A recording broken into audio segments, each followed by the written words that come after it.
We're going to be talking about some rather serious and interesting information, although hopefully it'll be nothing that'll cause you too much consternation.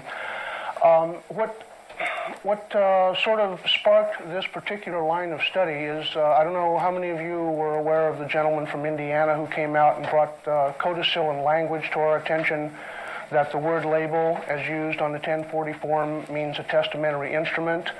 I was part of the people that brought that lecture forward, and well, I gave Bunny the information, and because we thought it was interesting to look at it in the language at the time the Constitution was written.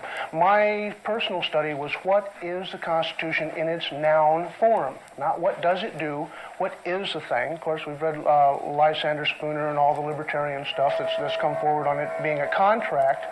But after talking to Bunny, I looked up in Amjur and I found, I think it's under Wills, section 12, if memory serves, that the sovereign has no testamentary power at common law.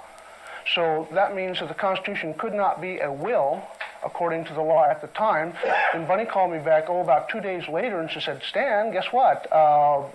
Property can only devolve to a body politic by trust. So what we've pretty much discovered, and I agree with the woman's, with her research, that the Constitution is a trust instrument, and in order for us to understand the peaceful philosophy behind what we're attempting to do in calling government to task, we have to understand that they are trustees. They are very much trustees, and as soon as we understand that, I think that the people in general are going to have a better understanding of where folks like us are coming from. Bunny, if you would, please. Good morning. My name is Speakman, and I am an heir of liberty. And we're going to find out exactly what that means very shortly. I'm going to prove to you that the Founding Fathers were very lawful men. These gentlemen would not have gone against the law, and they would not have created a document that would have gotten them into trouble. Now, if you logically think about it, what if they had lost the Revolutionary War? They would have been hung for treason, conspiracy, whatever. Okay, so they did create a document that would be legal, lawful, and valid under the king's own law. The colonies had laws when they got here. They brought it with them. They were established at the time of the Revolutionary War and prior to it. And they followed those laws. So when they created the Constitution of the United States, they created it under the common laws that they had brought with them. Now, I'm going to also prove to you that this Constitution that we have here is a trust instrument, and it creates an estate because it all is under a state law. Now, I'm also going to prove to you that the trustees, as far as the heirs, are in breach of trust. And I will show you where you are not an heir, but something else. Now, I'm going to create pictures for you. If you ever put a 2,000-piece puzzle together, there's a little piece here and a little piece there. And we're going to take all these pieces and we're going to bring them in, and I'm going to try to make a picture for you in your mind so that you can actually see it not only in front of you but inside of you and around you, that you can totally comprehend what we are at effect of today. Now, for example, there's a lack of communication we have with the government. And we have it with each other also. I think of one word and you think of totally something else. You're translating my word in your mind, like the word alienate. Now, how many of you perceive the word alienate or alienation to be a rejection of a sort? Okay. This is going to be the first word we look up in the dictionary. And for those of you who have brought your dictionary, please open it up to alienate. Which one is that, Rich? Any dictionary you have. I happen to have the dictionary, the American Dictionary of the English Language by Noah Webster, 1828. I think it's the finest dictionary I have come across, including Black's and Bouvier's. And I use it because in order to know what the Founding Fathers had in mind, what their intent was, you have to understand how they used the words at the time they created something.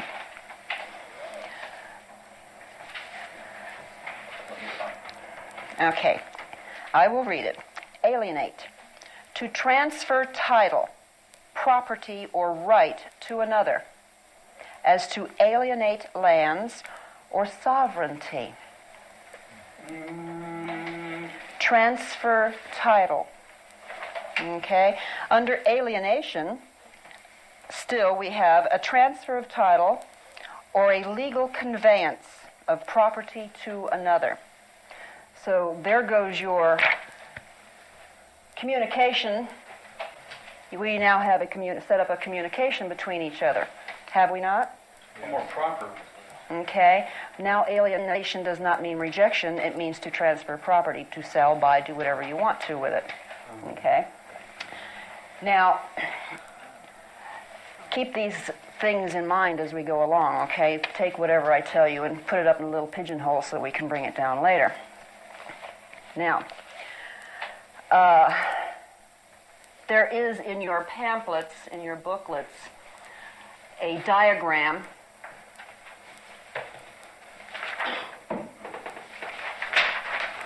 like this.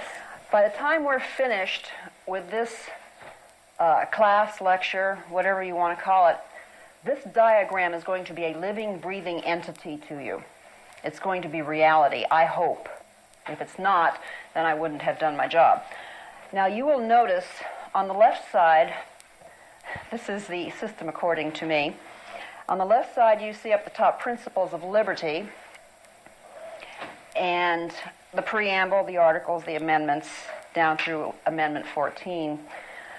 And on the right side, you will find up at the top, it says Principles of Mortmain. How many recognize the word Mortmain? You've read the book. Not the whole book. I've read some definitions, and I'm a little bit puzzled. So we're going to have to go through this. Okay, well, Mortmain is a very puzzling thing, too, for me because it's been hidden from us. This is the disease that our country is at effect of today. It is the cancer eating our substance. Now, if you can recall back to medieval times, the Roman Catholic Church at one time in England had England in the palm of its hand in a grip that couldn't be let go. This wasn't just a morale or moral issue, okay? It wasn't because all these good people of England were devout Catholics worshiping the church. They had a legal grip on England. They were sucking it dry financially, spiritually, and physically. And it was a legal grip. According to some authorities I have heard or talked with, that the Catholic Church believing it, that the Corpus Christi of Christ being perpetual, so was the Catholic Church. I.e., we have a corporation. Okay? Mortmain refers to corporate functions, corporate principles, the corporate way of doing things, and now we shall look up that word in the dictionary. Again, Black's Law is good for the definition, but again I shall read from Noah Webster. What are we looking at? We are looking at Mortmain, M-O-R-T-M-A-I-N.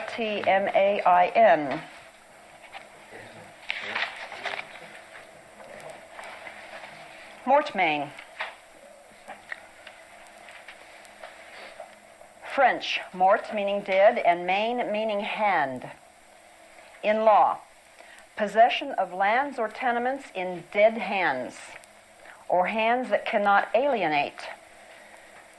Alienation in mortmain is an alienation of lands or tenements to any corporation, sole or aggregate, ecclesiastical or temporal, particularly to houses of religion, or religious houses, by which the estate becomes perpetually inherent in the corporation and unalienable. Not transferable.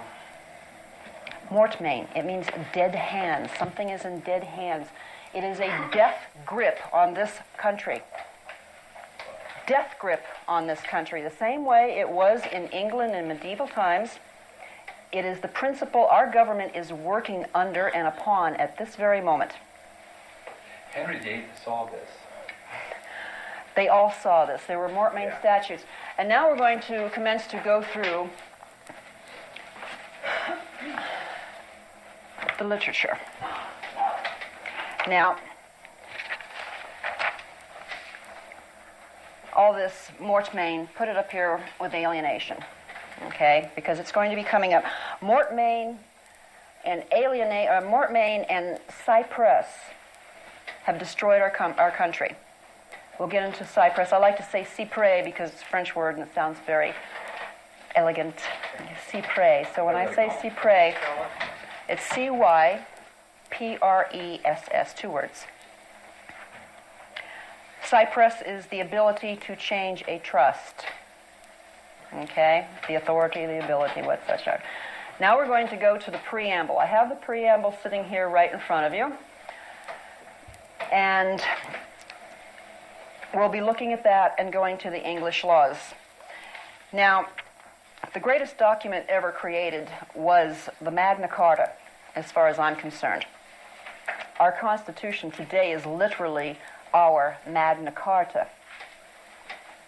Okay? Now, in the Magna Carta, I have given to you, I believe, the whole of it. It's very difficult reading because it's in the Old English words. But if you do read it, and you should, okay, you will notice that it is all, or basically up to a certain point, about inheritances. To inherit your liberty, especially number CAP 1, okay, a confirmation of liberties. Right here, it takes the liberties and says, our liberties are inheritable. We have granted also and given to all the free men of our realm, for us and our heirs forever, these liberties underwritten. Okay, the Magna Carta makes your liberties an inheritable thing. For as much as we have progressed scientifically, we have regressed spiritually and legally. Okay, we are definitely in feudal times. Now, back to the Magna Carta. The first one is about the liberties. The second one is the relief on the king's tenant of full age. Third is wardship, and these are all inheritances, okay? Fourth is about wasting. Now, wasting is very important, okay, because this will come up later. I presume I can see that the 14th Amendment is projected toward people who waste, okay? In CAP 35, it discusses liberties purchased. Okay, if you weren't a free man or if you didn't have a free estate, you literally purchased your estate and your liberties were derived from that idea of purchase. Okay, these are things just skimming the top so far. Now, at 36, we come into mortmain. It shall not be lawful from henceforth to give his lands to any religious house.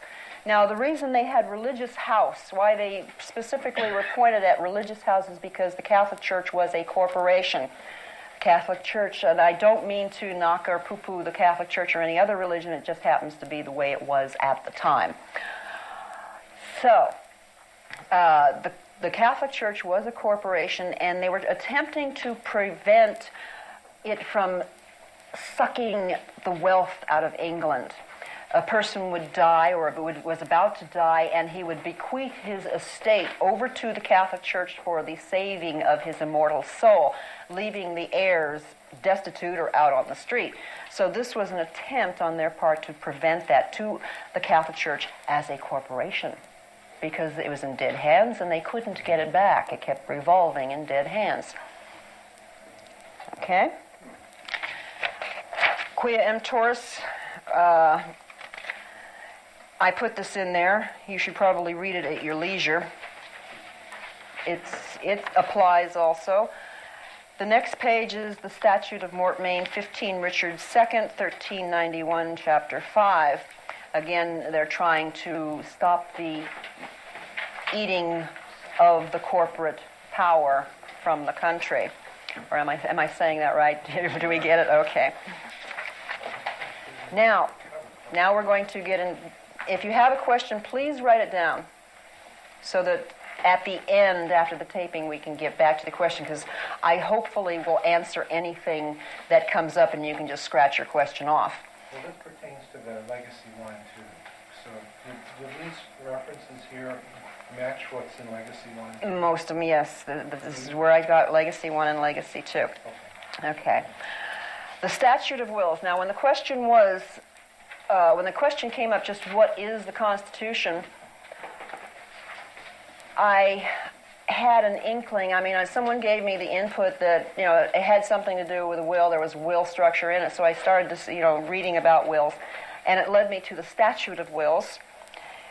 And in the Statute of Wills, you will notice by the star where it says, hereditaments holding of the king, his heirs or successors, or any other person or persons by knight service shall have full and free liberty, power, and authority to give, dispose, will, or devise to any persons except bodies, politic, and corporate. Okay? So the Constitution as a thing right there told me it could not be a will. Couldn't possibly be a will. It was against the common law. It was against the laws of England, of which the founding fathers were following. Okay? I then came to the statute of uses, and things began to start looking familiar. In the statute of uses, down at the bottom, where it starts to read that where any person or persons stand to be seized, or at any manors, lands, tenements, rents, services, reversions, remainders, or others, or any body politic, by reason of any bargain, sale, fee-offment, fine, recovery, covenant, contract, agreement, will, or otherwise, by any manner means whatsoever, it shall be, in every such case, all and every such person and persons and body politic that have or hereafter shall have any such use, confident, or trust in fee simple, fee tail, or term of life, 4 years, etc., shall from henceforth stand be seized and deemed and judged in lawful season. This is saying that this creates a trust, a use, actually. I put something in trust for your use. I am the trustee. I'm not only the trustee, but I'm the testator or the trustor. I'm a person who creates it. But I put something into trust so that you can use it. It's actually yours and mine, but you can use it. It's a use. They called it the statute of uses. Trusts and uses are basically the same thing. They fall under the same idea, the same conditions. Okay, that started to ring a bell. To use. Yes, I should be able to use it. And then I came across the statute of charitable uses, and things really began to look familiar. Now, in the statute of charitable uses, you shall find that which looks very familiar, like the Social Security system, the repair of bridges, ports, havens, causeways, and highways. You will find supportation, aid, and help of young tradesmen, handicraftsmen, persons. You will find the word other taxes in it. Okay, this is a very important statute. The statute of uses and the statute of charitable uses are the big ones. Then on the next page I have the statute of fraudulent deeds, alienations, etc., which is a statute 13 Elizabeth 1, 1570, chapter 5. Now, Elizabeth, this was after the overthrow of the Catholic Church. They were now Protestants and had gained control back of England. What happened was, I guess people just got fed up with the whole situation. They got tired of the corporate Mortmain structure keeping them in dead hands with a death grip. Got rid of the king, got rid of the church, and now we have Elizabeth, who is Protestant. And she creates the statute of fraudulent deeds. And in here, you will find that if there's any fraudulent situations over conveyances, like trusts, deeds, you are now in jeopardy. By guileful and covetous or fraudulent devices and practices, as aforesaid, we shall or might be in any ways disturbed, hindered, delayed, or defrauded to be clearly and utterly void, frustrate, and of none effect. If you created trust that was fraudulent, it was of none effect. So therefore, if the Founding Fathers were creating a trust in the Constitution, it had to be lawful. It had to be lawful.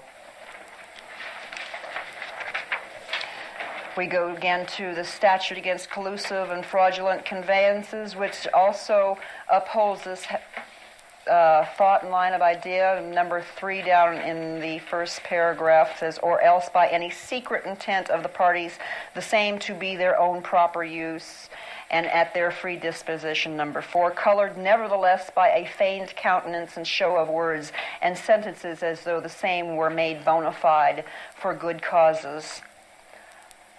Still upholding the fact that if you are creating something, it has to be lawful. It has to be lawful. This is the common law. This is the law of England. And this is the law that the Founding Fathers went by. They were lawful men. You will find constantly through these statutes repeatedly inheritance, repeatedly body politics, corporate, so that you can literally separate who is who without everything being piled up into a mishmash.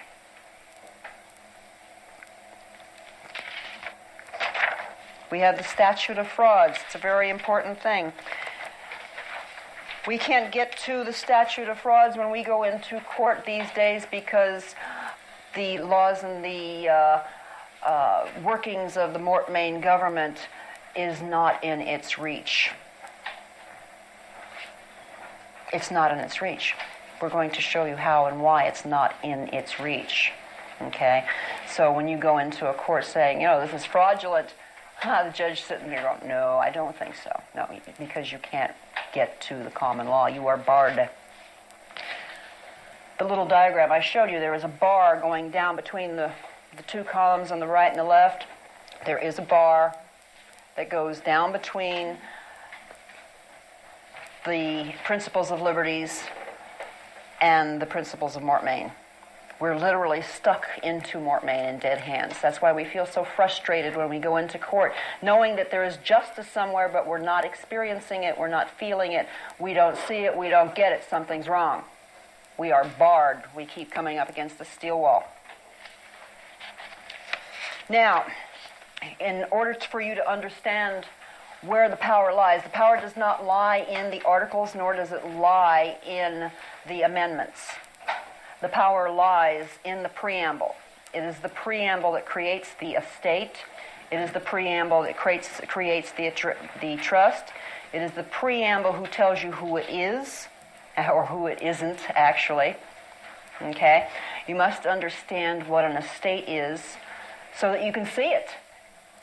So that you can see the estate lying in here, and so that you can see the trust. Okay, we know that the English laws, it had to be a will or a trust. It wasn't a will. We're going to presume it's a trust because they had to make it legal and lawful. They weren't going to get hung. I don't think so. If I were to create a document today, I try to make my documents lawful. I'm trying to follow their laws, doing it right all along.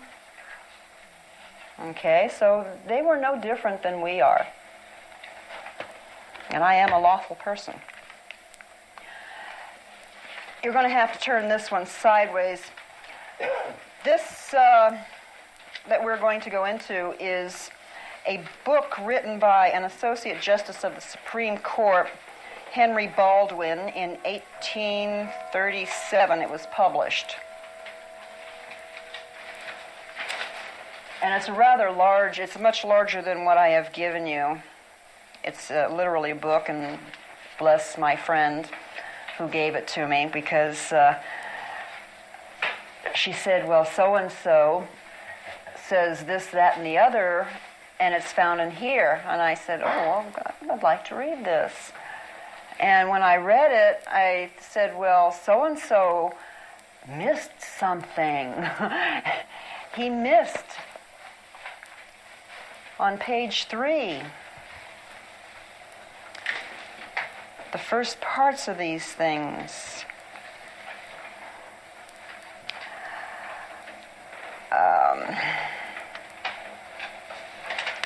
Okay, down on the bottom, you see where it starts out, to me, just above the star. I'm going to read down. To me it seems that it can be made intelligible, we're discussing the Constitution, in all its parts by applying to it those established rules and maxims of common law in the construction of statutes, and those accepted definitions of words, terms, and language in which they had been used and had been received as well known and understood in their ordinary or legal sense. That's why I have the Webster's Dictionary of 1828, because that's what the Constitution was written on. According to the subject matter, in appealing to the common law as the standard of exposition in all doubts as to the meaning of written instrument, there is safety, certainty, and authority. The institution of the colonies were based upon it. It was their free system of jurisprudence, with only local exceptions to suit the conditions of the colonists, who claimed it as their birthright and their inheritance. The common law was their birthright and their inheritance. So they were claiming the liberties that were given to them under the great charters and the laws of England. The Magna Carta bequeathed, brought up the inheritance of liberties. And here they are claiming their inheritance, their birthright. We're having a problem getting to our birthright today. The next page. From the beginning, I guess that's the first paragraph down, the little star up at the top. From the beginning till the consummation of the Revolution, the people of the colonies and states in all successive congresses, they had congresses at the time, took their stand upon the common law and Constitution of England as the heirs of freedom. English freemen, whose custom it is derived from their ancestors to make those tremble who dare to think of making them miserable. God bless them. Heirs of freedom. They didn't claim to be sovereign state citizens. Sovereign state citizenship did not exist. It didn't exist until the king said, "Here is the Treaty of Peace. You're a sovereign citizen," or whatever he said. It didn't exist. Who were they? What were they to call themselves? They called themselves heirs of freedom. This preempts state citizenship. This is who they define themselves as. You won't find a state citizen mentioned in the preamble because it did not exist. But an inheritance did. So did estate laws. So did trusts. So now we have heirs of freedom. An heir. Down on the bottom again, it mentions more about the inheritance left us by our forefathers. Our inheritance. The great bulwark of our Constitution. The first and best maxims of the Constitution. You think the best maxim is the Articles or the First Amendment? No, it's in the preamble. It's the first maxim.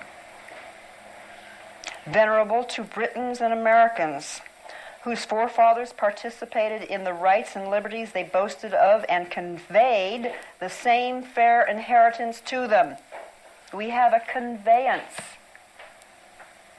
Convey, inheritance, freedom. It was called the covenant chain on the next page at the star, between the mother country and them. The charters of the king were their written civil constitutions of government, and the colonies would not part with or lose their hold of this covenant chain. There is a covenant of liberty. Covenant, promise, guarantee, secure, insurance. It's a covenant.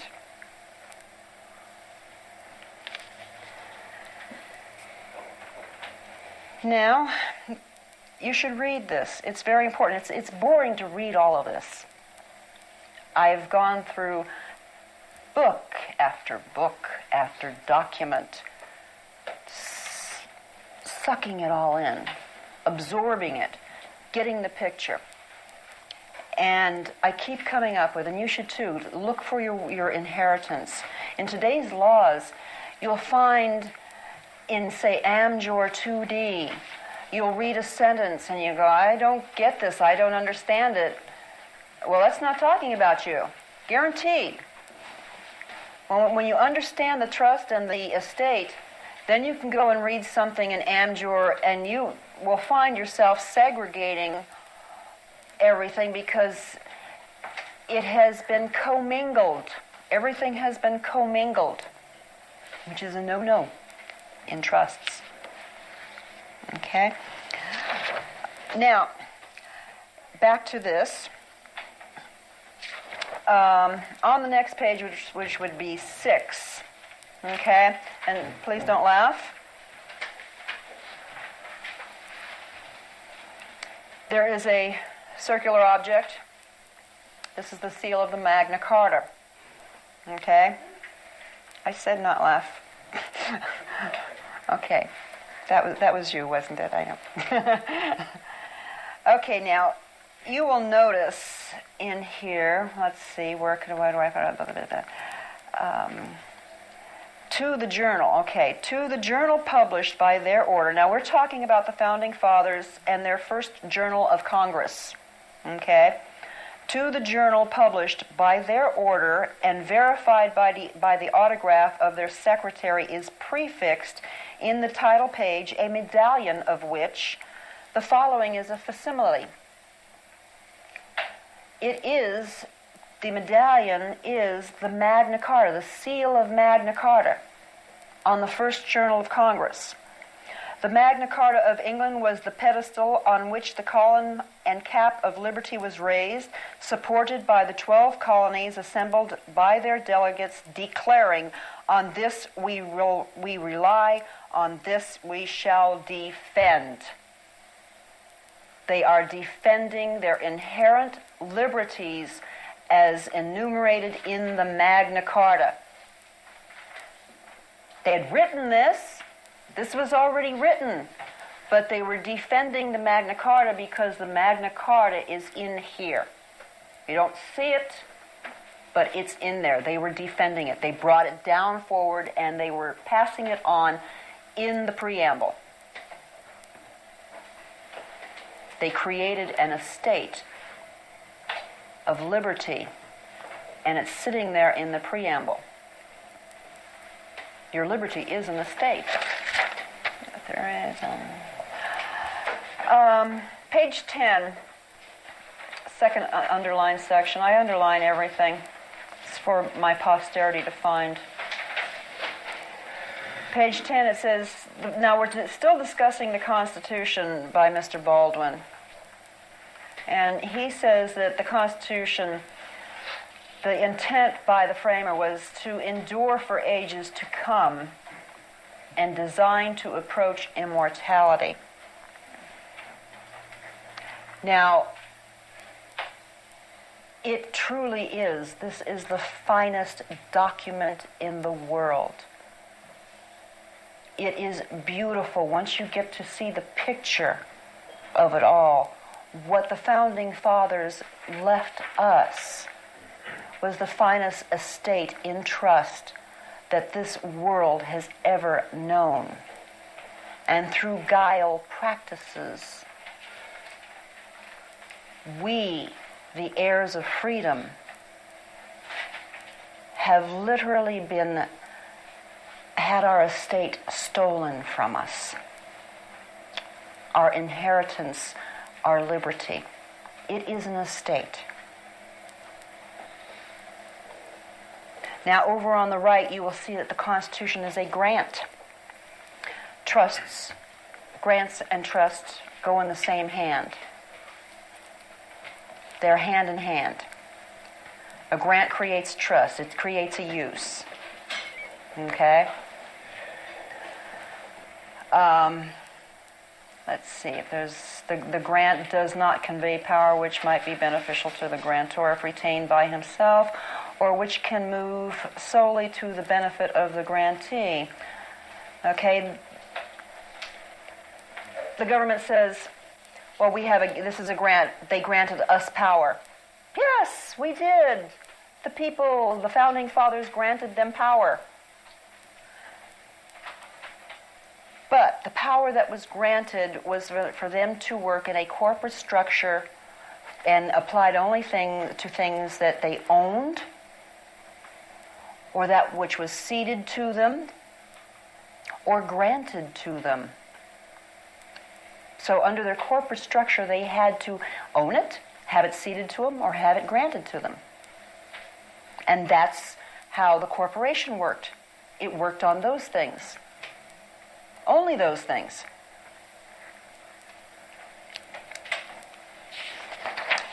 Down at the bottom, you'll see I have the words things written on there. This gentleman is beautiful. I mean, he so defines it. Constitution creates things, not names. We're going to be constantly looking for the thing that it creates. Okay? In the preamble, the thing is the estate. There are no names there. It's a thing.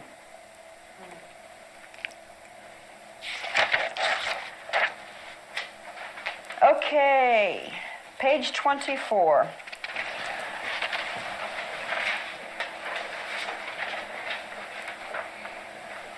Now, in this paragraph that I have marked, Mr. Baldwin starts to discuss, no, it's the second paragraph down, states, inherent rights, okay?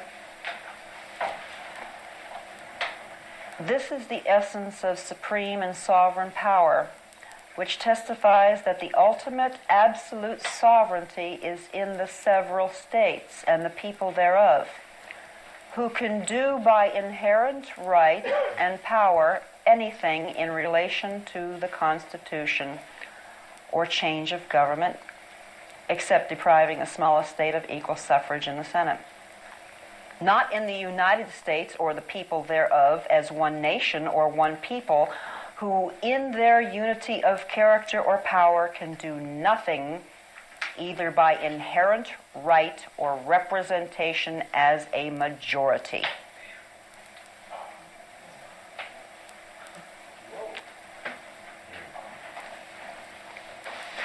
Inherent rights of the people of the states, not the people of the United States, but the people of the states. Who are the people of the United States?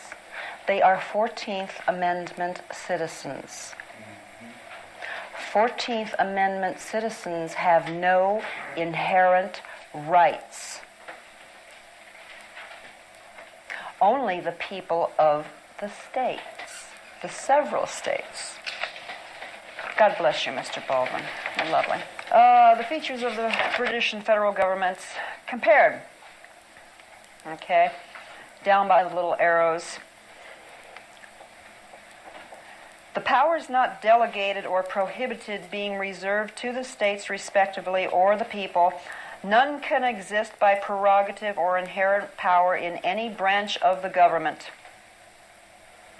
Hence, the effect of a specification of the powers granted and prohibited and the express reservation of all others leaves to the states all the prerogative powers of the king over those subjects which are involved in these four cases, the ones that Mr. Baldwin was talking about, or going to be looking at, either directly or collaterally, on none of which any powers granted to the United States by this Constitution. Then he goes into charters of incorporation, franchises over public rivers, etc., etc.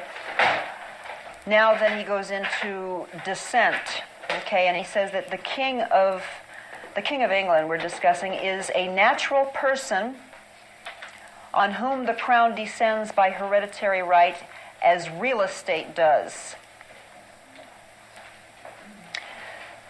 This here is to come to us by descent and distribution. Okay, it descends upon the heir. You don't choose it. It just comes to you. It's yours. It descends like I drop it on you. It falls upon you. Devolves.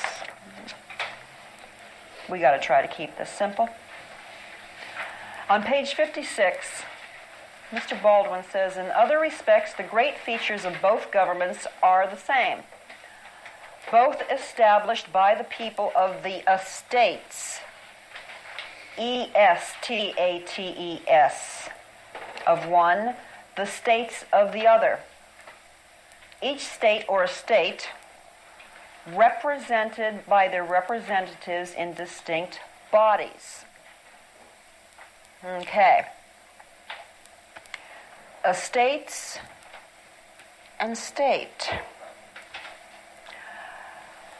Could the state of California be the estate of California? Sure. Yeah. Absolutely. Now we are going to stop and we're going to look for a definition of a state.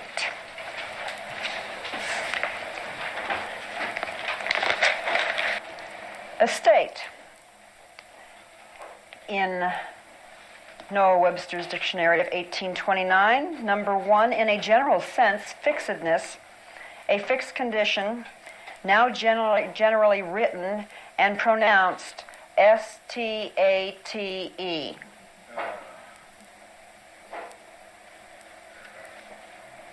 And number 6, the general business or interest of government, hence a political body, a commonwealth, a republic. But in this sense, we now use S-T-A-T-E.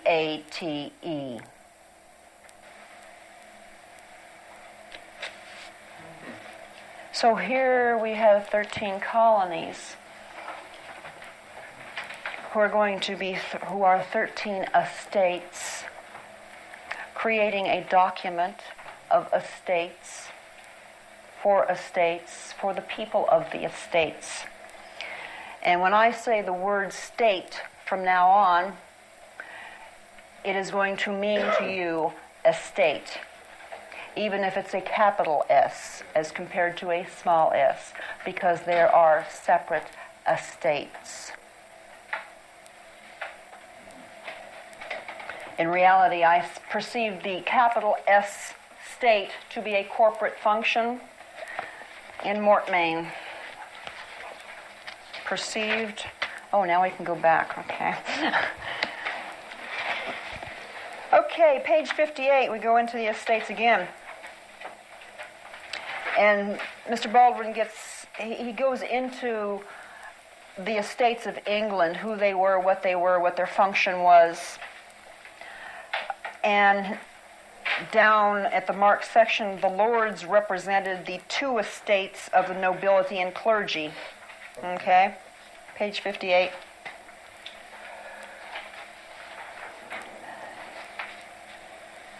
They sat in their own right, representing themselves and property as two estates or states of the nation or realm, wholly distinct from the third estate or state.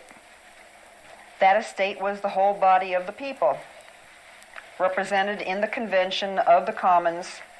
As there was no king, there could be no parliament or house of commons in any other capacity than in convention. Pardon me. This was at the time when the throne was abdicated. Life went on as normal, in England, the representatives still met. They still passed laws. They did everything they were supposed to do until the crown was placed upon another body, human entity. So at this point in our time, you can guarantee that our crown has been abdicated, or they are trying to abdicate the throne by getting rid of the sovereign state citizens as we know them and making everybody into a United States citizen who has no inherent power. The state citizen has it, not the United States citizen. So how do you gain the power? You get rid of the state citizen. This is genocide.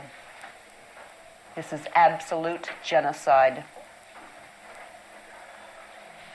Now you can all say they're genociding me, and you know that they are. They have. Whoever they are. We're going to come to find out that you yourself is genociding yourself, or have genocided yourself. But you were forced to. To have this estate has either become illegal or it is null and void. According to law. Not moral law, but according to written law. Now, okay, do we all get what an estate is as far as, I mean, superficially that we're discussing estates? Okay, and we all agree that we have an estate. Now we're going to find out what an estate is and what it looks like. What page are you on now? We're going to go to an introduction to the law of real property. This is an excellent little book. This is the little book. It's a little book. It's lovely. It's beautiful. Cornelius J. Moynihan. Now, what does an estate look like? What is an estate? Page 28, Chapter 2, Freehold Estates. Sounds good to me. Freehold. Holding it freely. It's free. And you will go to the underline and mark spots. Okay, okay. The word estate is a feudal origin and is derived from the Latin word status. Please send us your Social Security number so we might know your status. What your estate is. It speaks to us of time when land holding was inseparably connected with a man's political and personal status in the community. I say that it is still connected. Very much so. The next paragraph. The estate in fee simple is of potentially infinite duration. A life estate, or estate for years, is a finite duration. Life estate, freehold, fee simple. Okay? These are two different types of estates. We have the fee simple absolute is one type, life estate is another. On the other page, an estate in fee simple was and still is the largest estate known to law. It donates the maximum of legal ownership, the greatest possible aggregate of rights, powers, privileges, and immunities which a person may have in land. Now, when it comes to your rights, okay, when it says may have in land, all of your rights as a human being attached to the land or the estate you are in possession of. Okay? You might not own any land, but there is an estate, and your rights attach to that particular estate. This estate here was a fee simple absolute. Is a fee simple absolute.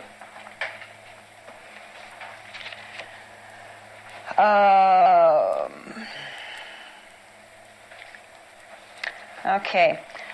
Littleton, in his famous treatise of tenures written in the 15th century, began his book by defining the estate thus: tenant in fee simple is he which hath lands or tenements to hold to him and his heirs forever. This definition is still valid. Now, do you notice right there where it says to hold to him and his heirs forever? This is very important. Just those words. Okay? To him and his heirs forever.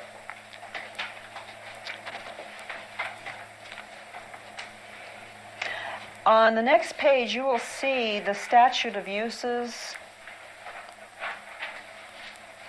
brought into our line of thought and estate. And down at the bottom, you'll see that the law of real property of today is result of the application of both common law and equitable doctrines, and it was by means of this institution of uses that equity came into contact with the land law. Now we have, it's melding, okay, it's coming together. The statute of uses creating a trust now connects to the land, okay, it comes together. The beneficial enjoyment, like I said, the trust was for your use. A trust is for your use, your beneficial enjoyment. Your enjoyment, period.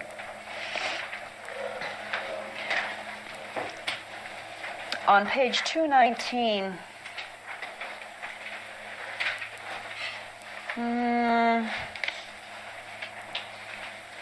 let's skip that page. We'll go to the survey of law of property. Okay? Because this is where we're going to see the trust or the estate in the preamble.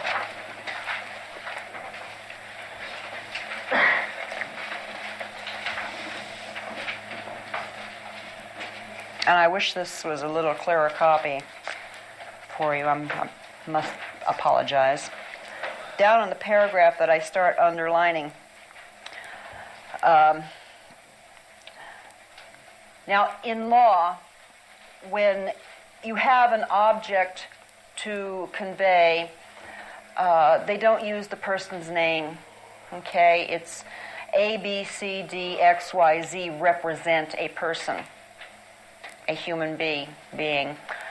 Black acre or white acre or green acre, some sort of acre, represents the object they are conveying.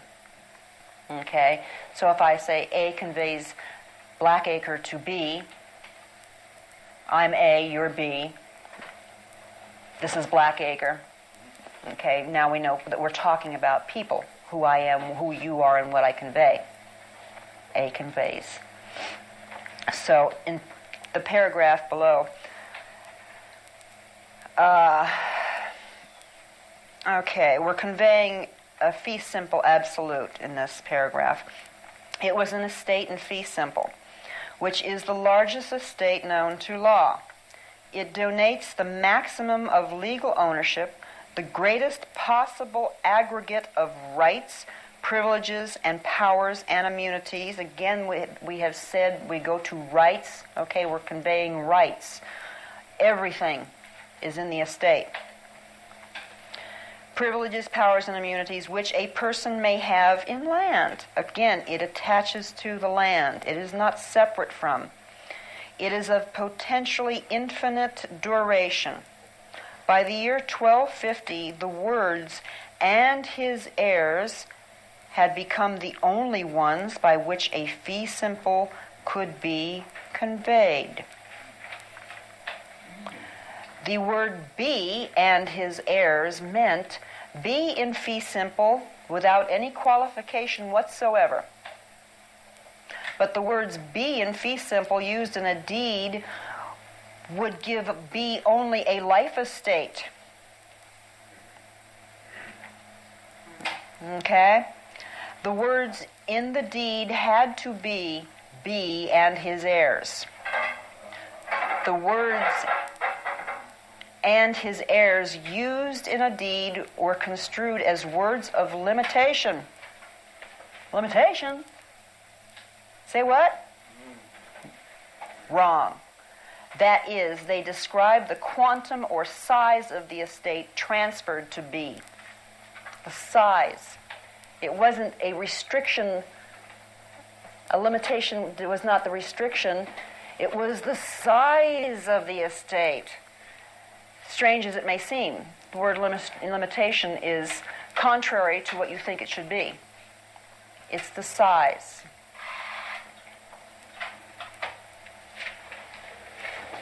The words of limitation indicate what is taken. Words of purchase indicate the grantees or persons who take it. We must be very clear. Okay, when you name somebody, now we are saying something about words of purchase. Okay, if I were to say A conveys Blackacre to B and his heirs and his son John, we just limited the size of the estate. We made it smaller. When you name the heir, it lessens it. That is why the heir is not mentioned in the preamble.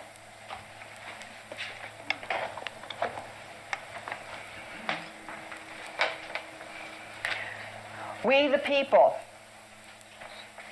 A, convey Blackacre for a more perfect union, establish justice to ensure domestic tranquility, provide for the common defense, promote the general welfare, and secure the blessings of liberty. This is Blackacre. This is the estate. It is the estate.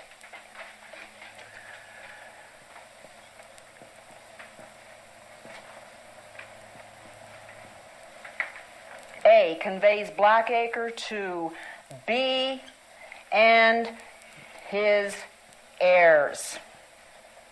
Right there is the estate. Do you see it? Do you get it? Mm-hmm. A conveys Blackacre to B and his heirs. It's sitting right there. Have you ever seen it? Did you ever see it before? No, you've never seen it before. It's beautiful, isn't it? It's an estate. That's right. It's an estate being conveyed. It is a fee simple absolute, a freehold. Who are the heirs? You can't name them. That's why they didn't put, we the people conveyed to ourselves and state citizens. You say, if they said that, it would have diminished not only our estate, but their estate. They were getting a life estate if they did that. They protected themselves, their estate. They protected our estate. It's of indefinite duration. It can last forever. Infinitely and infinitively. Infinitely, right. It's a fee simple absolute. I saw this and I thought, my God, that's beautiful. It's absolutely beautiful. It's right there in front of all of us. And we've never seen it. Never saw it.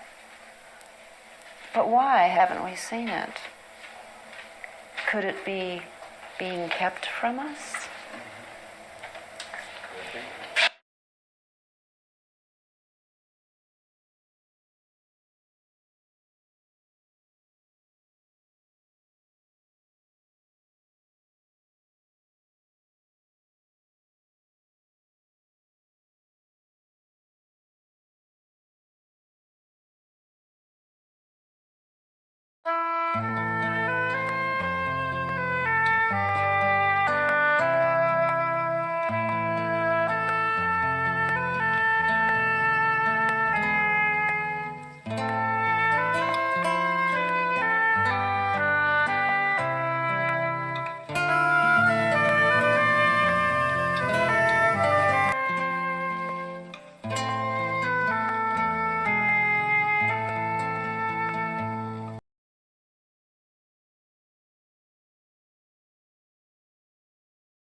I never learned this in school. So there we have the fee simple absolute. Like I said, if they had named the heir, if they had done anything to signify who the heir was, it would have lessened the estate and it would have become a life estate. Now, when you come to a life estate, you have problems because there are things that apply to it. You have responsibilities.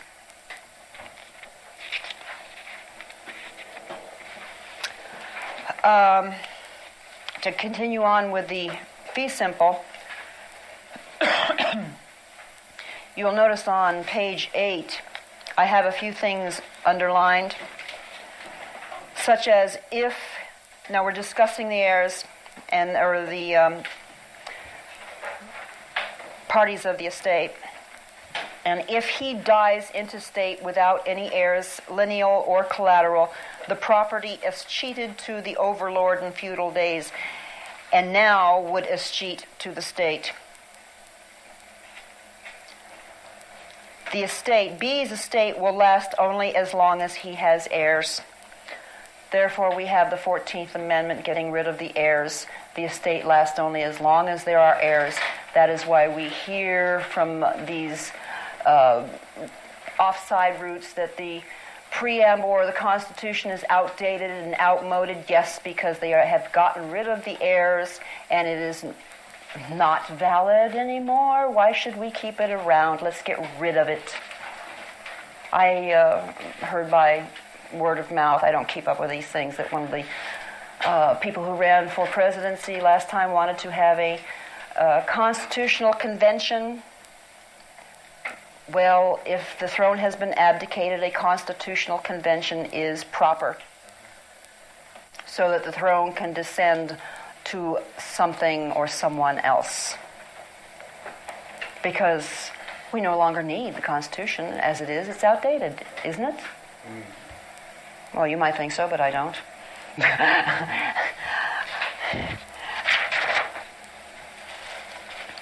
On page 34, we come to a thing. You will notice that I have put some writing up at the top. It says restraint on alienation.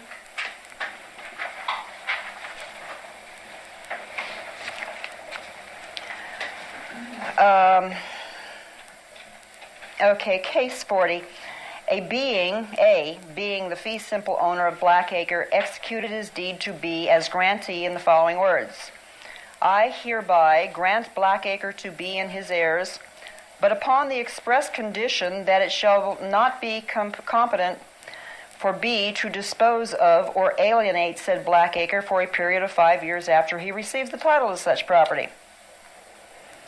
Okay, so someone's attempting to pass a fee simple absolute here with a big but. But he can't do this or that or the other. So what type of estate does he really have? And down there you'll see the answer is C has a fee simple absolute in Blackacre.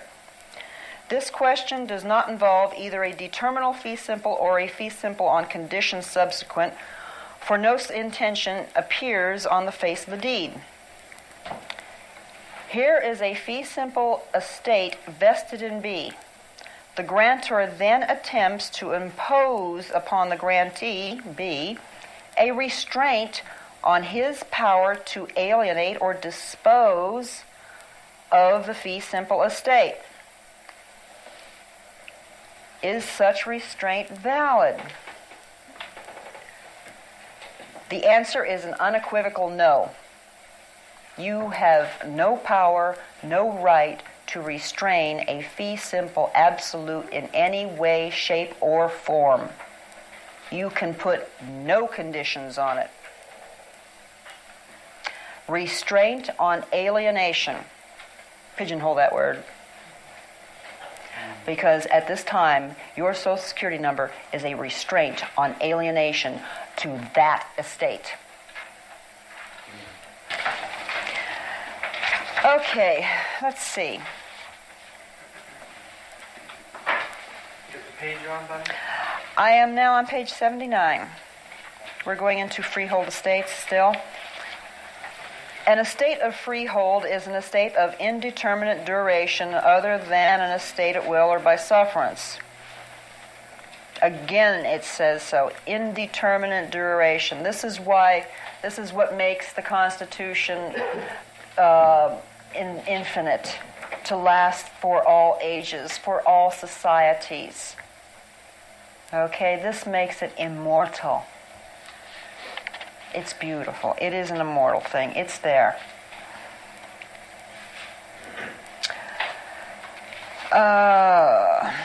Life estates. Now, I should have something on life estates in here. I know they're there. I hope we get to them.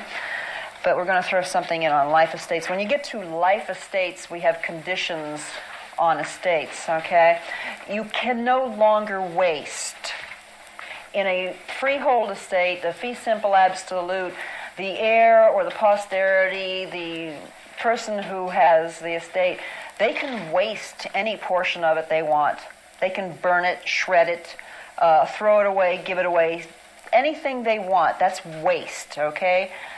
That owner can waste. But when it comes to a life estate, no. There is no wasting in life estates. No wasting in life estates. You're subject to duties, regulations, and laws.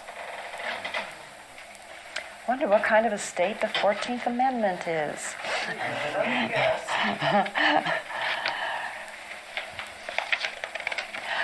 Here's a good one. What page are you on, Bonnie? We're on page 80. Some of the authorities, this is the third paragraph down, in an attempt to exactitude. I'm not always good at reading. Okay.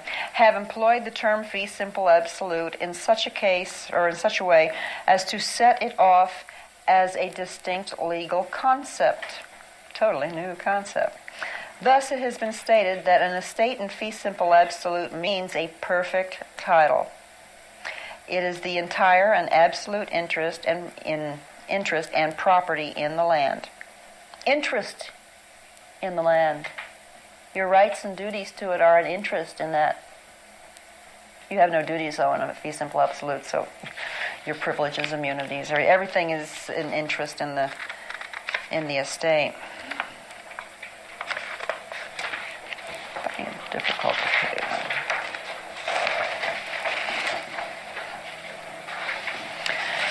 Page 81,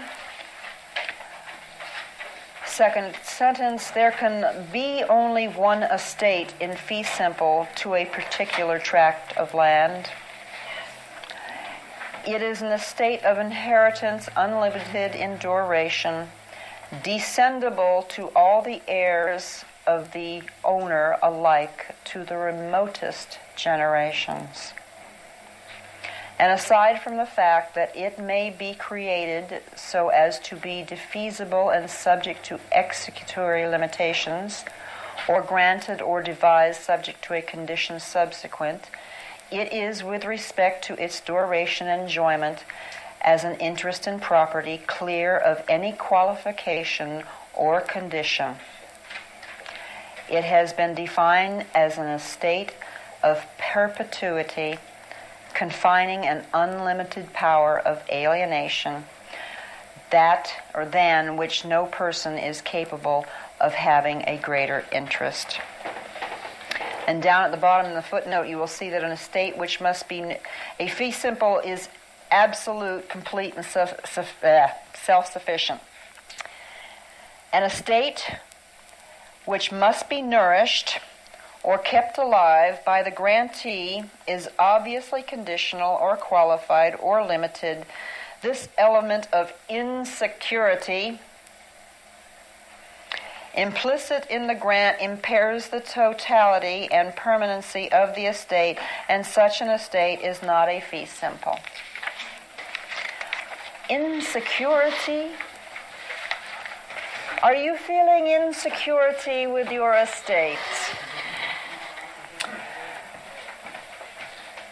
If we had our estate, we would not be feeling insecure. And insecurity is running rampant in this country amongst people. Heavy insecurities. Not trusting the other person, not trusting your brother, your sister, blaming everything on someone else. He did it. Republicans did it. No, the Democrats did it. No, the Latins did it. The Spanish did it. The Mexicans did it. The black people did it. The white people did it. The Koreans did it. Somebody else did it. Nobody is taking responsibility. They don't know who did it. They have absolutely no idea what's going on. Oh, let's see. Use possession. On page 83 states it brings up the use and possession of property constitutes a gift. Let's see. Oh, we have the metaphysical concept of title. I like that word metaphysical. You know, for a long time I thought metaphysical meant you know, I didn't understand until my good friend said metaphysical means thinking, thought process. Okay. I like that word. I can understand thinking. It seems like that's all I ever do. Well, if you quit, you're in trouble. Yes, I believe so. I'm passing on to more pages. Okay, exception to the rule, reservation of the grantor. Here, we must understand exceptions. Okay, on page 90,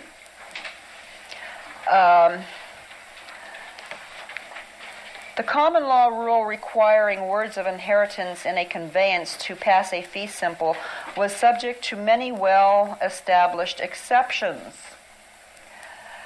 Thus, although it was usually held that words of inheritance were necessary to establish a fee in a grant containing a reservation in favor of the grantor, because a reservation is technically speaking a regrant of the property, no words of inheritance were necessary to establish an exception in fee simple in favor of the grantor, since an exception excluded from a conveyance that which would otherwise pass. Now, in the Constitution, the Fifth Amendment and certain things are exceptions. That power that was reserved to the people is an exception. Okay, now exceptions are very important when it comes to the estate. Okay, even though they put words of inheritance in here, okay, there is still found exceptions in the body of the Constitution outside of here. And we must find those exceptions at time. In the Fifth Amendment, you were reserved. This is, by the way, this is where liberty is in the Fifth Amendment. I had a couple pages of index on the Constitution, what is found where. Liberty is only found in the Fifth Amendment. That was interesting. The let's see, the blessings, where is it? There, nowhere in the Constitution is found domestic tranquility. There is no corporate power to administrate domestic tranquility. Yet it's in the preamble. It's part of the estate. It's supposed to exist. Obviously, we're not getting our domestic tranquility these days, but yet it is part of the estate and is not listed anywhere or even under any subject of the remainder of the Constitution. And liberty is only found in the Fifth Amendment. Now, the common defense and everything, all these other words, common defense, general welfare, that is enormous, and that is what they're administrating under the corporate mortmain jurisdiction. But several of these things just aren't being administrated under corporate function. It's kind of nice to know that they have something they can't administrate. So when I write to them, I'd like to have my domestic tranquility. as part of the estate. Now, am I going too slow or too fast for most of you? Am I doing okay? All right. Oh, here's a good one. It's page 91, up at the top. It says, a grant to the government or a subdivision thereof as for the use of the United States forever contains sufficient words to vest an absolute fee simple. Now, I want you to just pigeonhole this idea of a grant to the government, okay?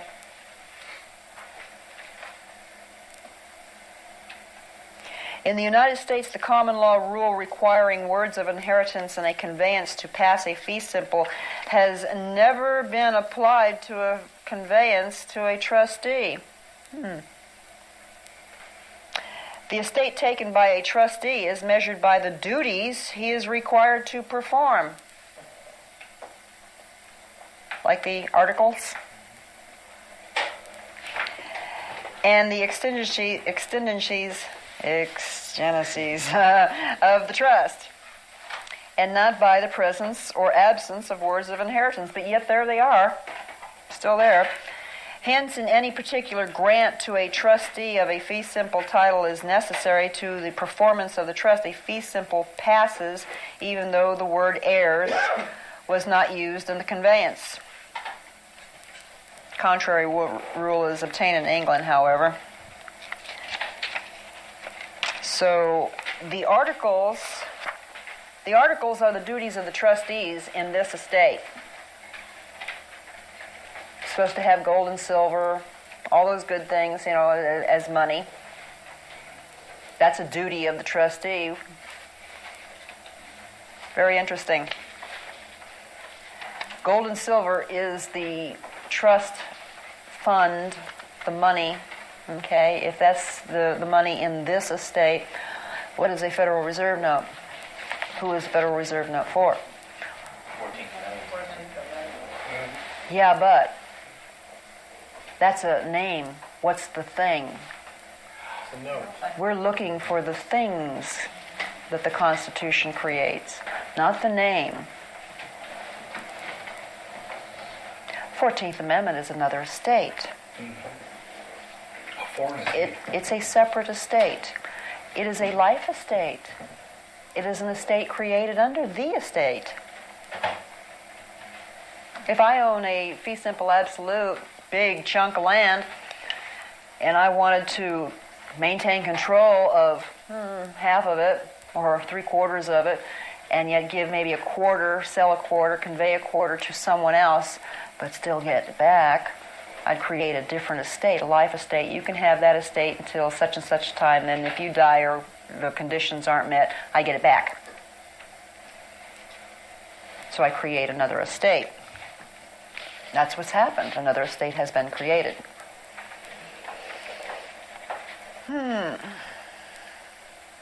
On page 207, the non-payment of taxes. Ooh, my.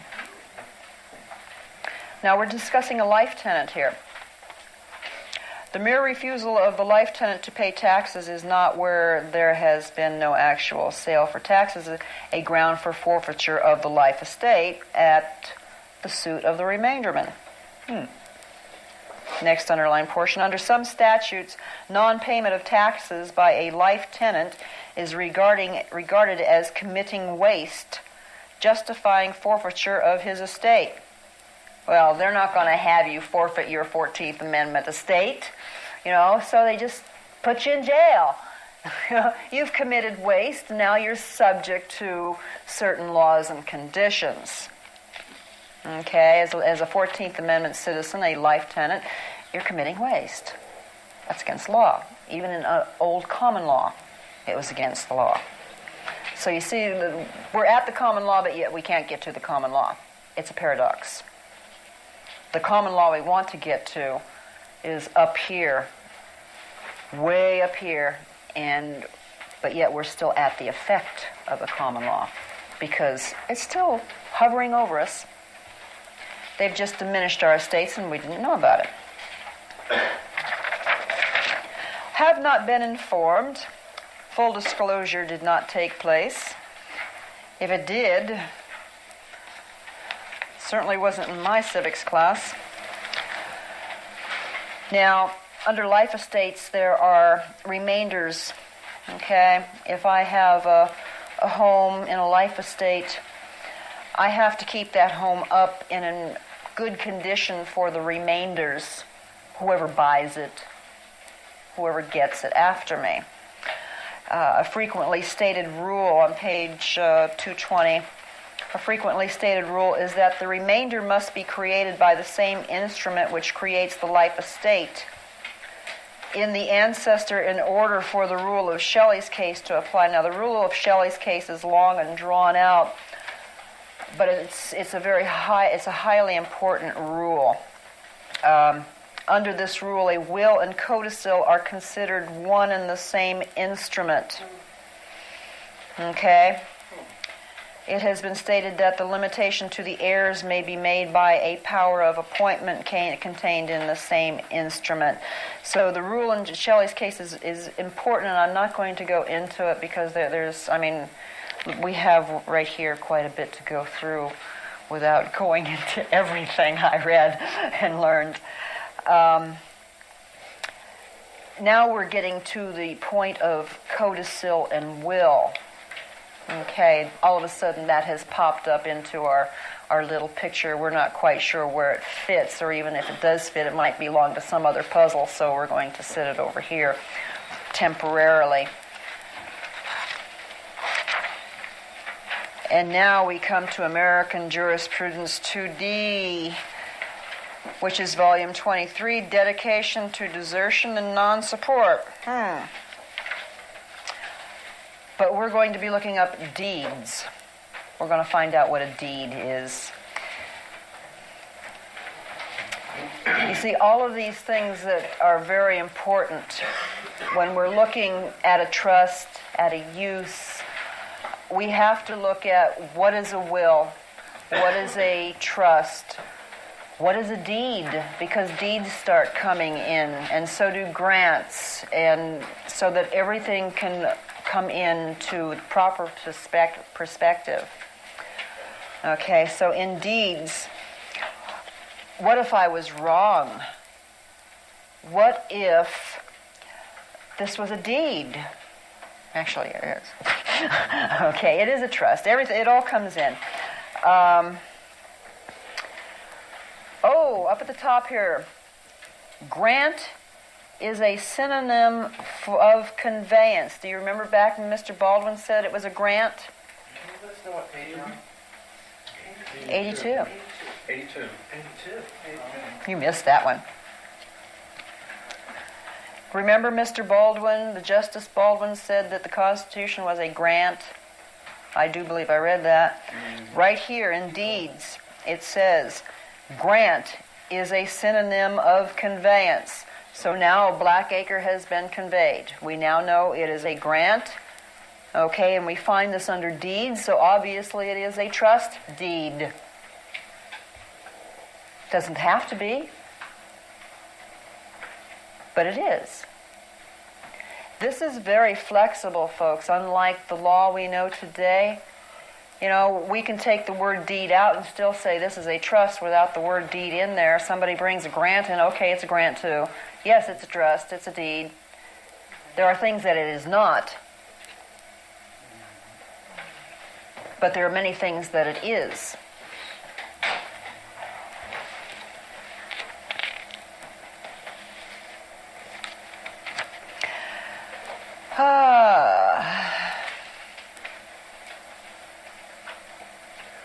Assignments. Section 5. The term assignment, which signifies the act by which one person transfers to another or causes to vest in another his right of property or interest therein, is sometimes used synonymously with grant. Again, so as to operate as a conveyance of the title to real property.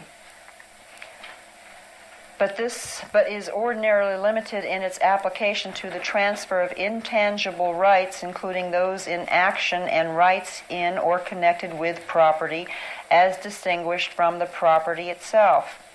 The term assignment, unlike the term deed, does not signify an instrument under seal, and at common law, if not under seal, it was not sufficient to pass legal title to real property. This document is a document under seal.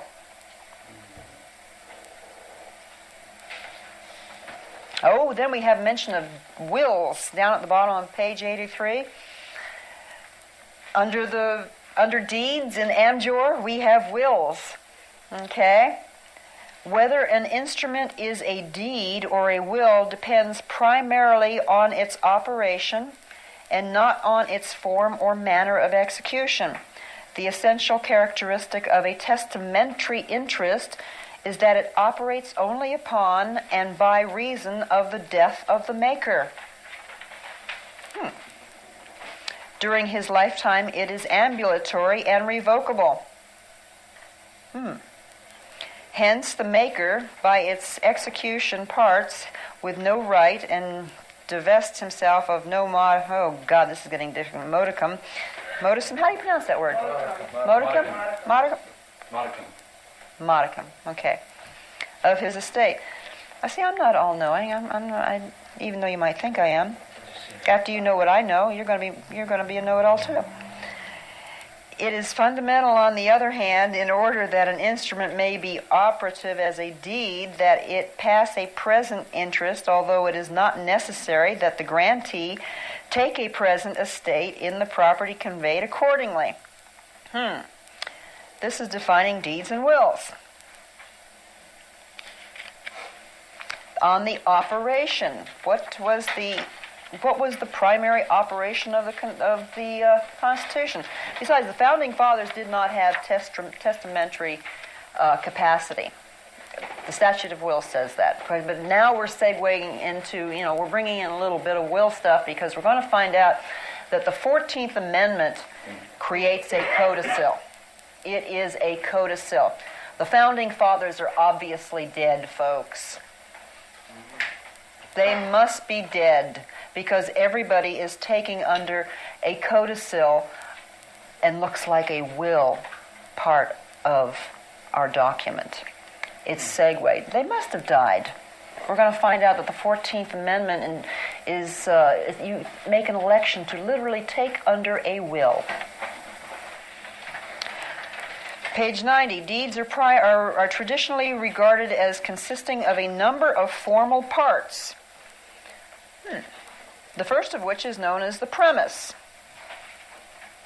The premise of a deed, sometimes designated the caption, embrace matters preceding the habendum clause, such as the recitals of the grantor, intention and motives for his deed, the names, designations, and descriptions of the parties, etc., the conditions expressed for the deed, words of grant, and the description of the property conveyed. Okay. Yeah, it defines it. It defines the property conveyed.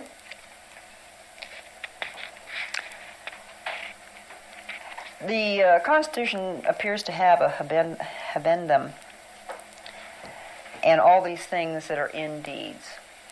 Okay? We're looking at the construction of the instrument. This is how the Supreme Court looks at things. Words of grant on page 91. In order to transfer title, an instrument must contain apt words of grant, which manifest the grantor's intent to make a present conveyance of the land by his deed, as distinguished from an intention to convey it at some future time. This showed no desire to do it in a future period of time. This was right then, there, and now. Always now. Always now. Oh, and down here in the bottom in section 20, all the words of inheritance, such as to the and his heirs, and assigns forever are no longer necessary to passive fee simple, the use of such words strengthens the reading of a deed to passive fee simple title. Okay, so they strengthened even today, and not to amalgamum of lesser states. Addendum, let's see, word covenant. Page 575. This comes from Amjor 2D again. You will find this under covenants. Covenants, conditions, etc. We have a covenant here. There is a covenant sitting right in here. Insure and secure.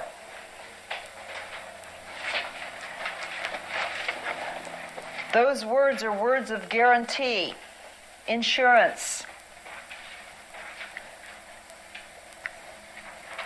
The term covenant in its wide sense is used to indicate a contract,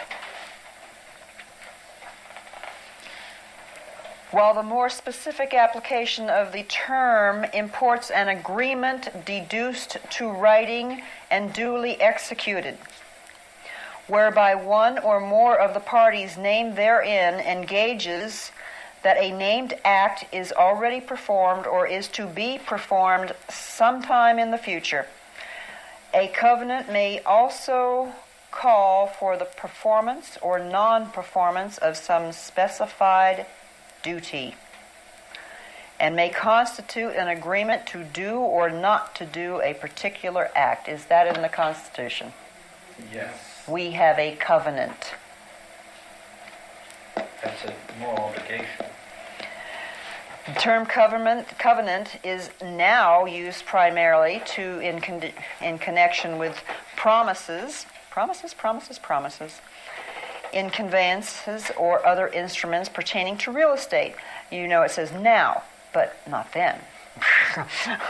Then this was a covenant. Again, a covenant at common law imports an instrument under seal.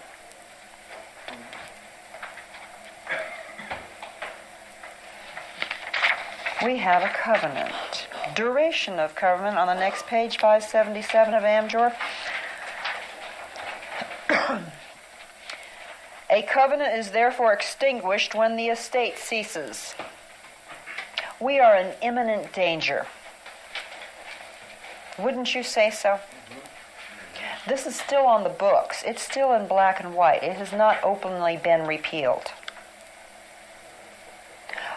But I have a very sneaking suspicion that our government is going to take our estate away from us on or in black and white, or out of black and white, whatever way you want to say it. We are in imminent danger. We don't know what we have been arguing and fighting for until now. We can now look into the future. Okay, page 584.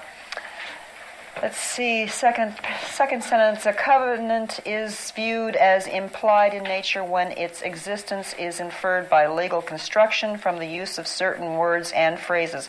Certain words and phrases. Insure and secure. These words are very important because they have a legal meaning. Every word in this document has a legal meaning when it comes to estates and when it comes to the construction of the written instrument itself. All the power of the entire Constitution is right here, not elsewhere. Because this created the corporate function. This created the trust function. This gave all of it power.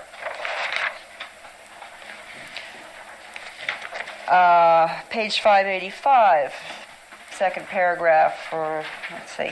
Implied covenants can arise and will prevail only where there is no exception on the subject matter of the implied covenant. This is something you should look into at your leisure. Implied covenants still count. Even if those words are implied, they count. On the next page, 592, reflects upon the 14th Amendment, okay, the marked area.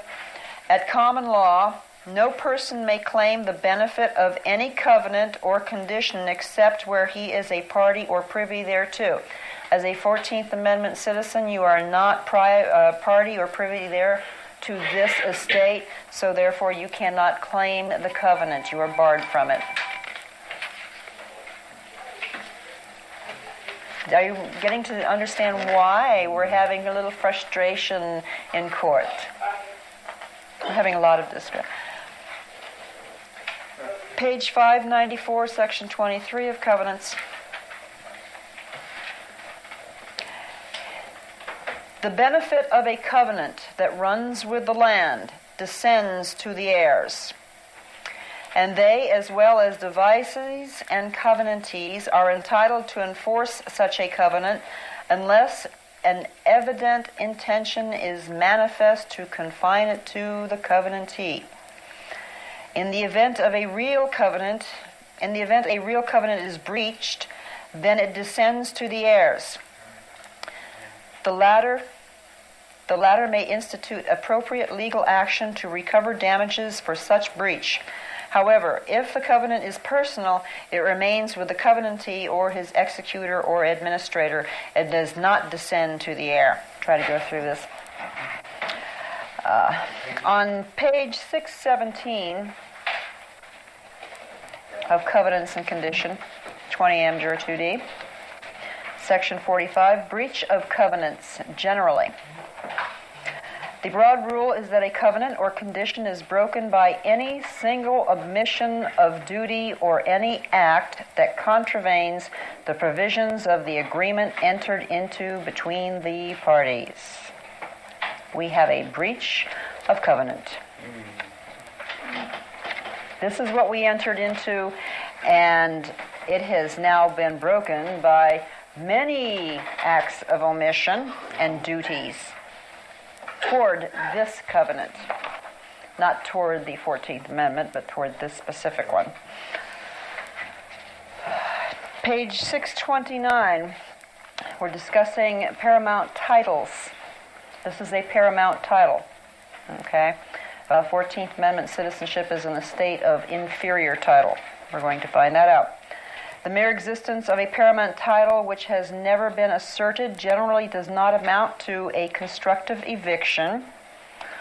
We've got to assert these titles, okay, which will support an action for breach of a general covenant of warranty. Or, as the rule is sometimes stated, there can be no recovery in an action for breach of the covenant if the paramount title has not been hostilely asserted. So we're going to have to hostilely assert our paramount titles.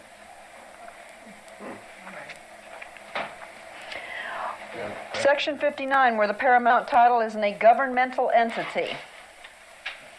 Where the paramount outstanding title is in a government, this fact of itself constitutes such a constructive eviction as amounts to a breach of the covenant of warranty. Now, wasn't that nice of them to put that right there in black and white?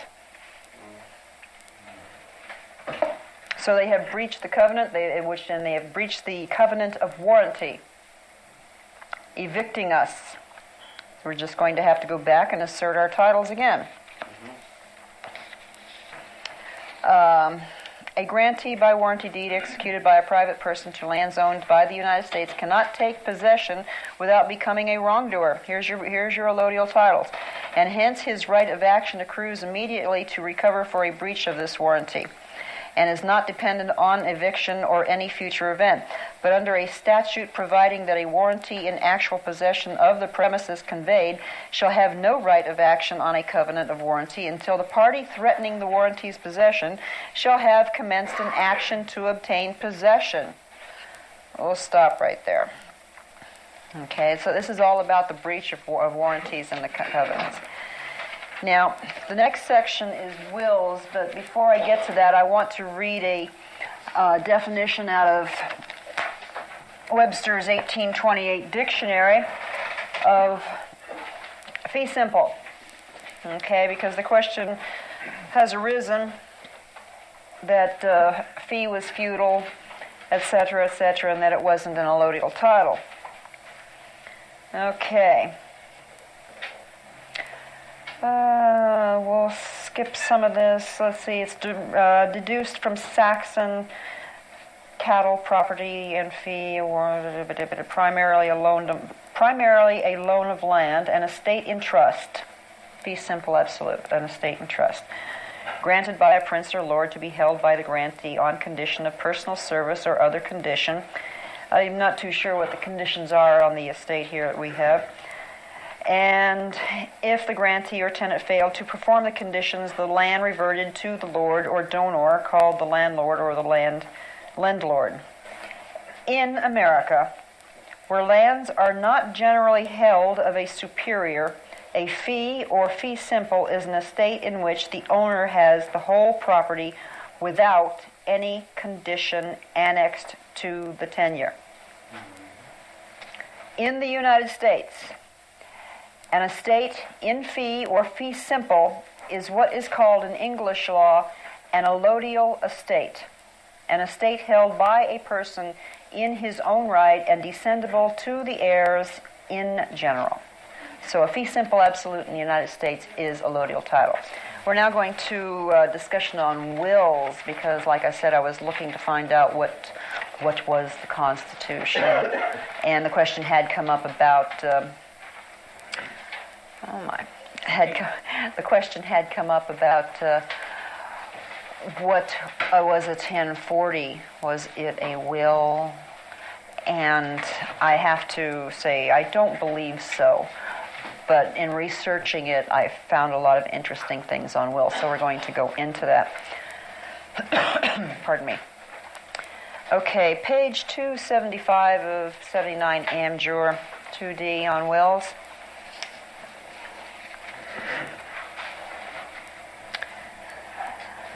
Okay, in there in the second sentence it says, by common law there were but two modes of acquiring title to real estate, namely by descent or by purchase. Where a person takes as heir at law, he takes by descent. But when he takes title to land by his own act or agreement, he is a purchaser. A little confused. Okay. Although in common application of the term, he may not have paid a consideration for it. A devisee who takes an estate different from what the law would cast upon him as heir is a purchaser. You can look at the 14th Amendment as being purchased. The estate is purchased because you take something that is other than what would be cast upon you by the law. This is the law. Okay? And as such, under the feudal system, was exempt from the restraints imposed upon heirs in their minority, such as wardships and right of marriage. Although the feudal system had passed away, hardly, I don't think so. Many distinctions of this character are still of recognized importance. It certainly is, because it hasn't passed away. It is still in existence, and I look at the world today, and we are living in feudal times.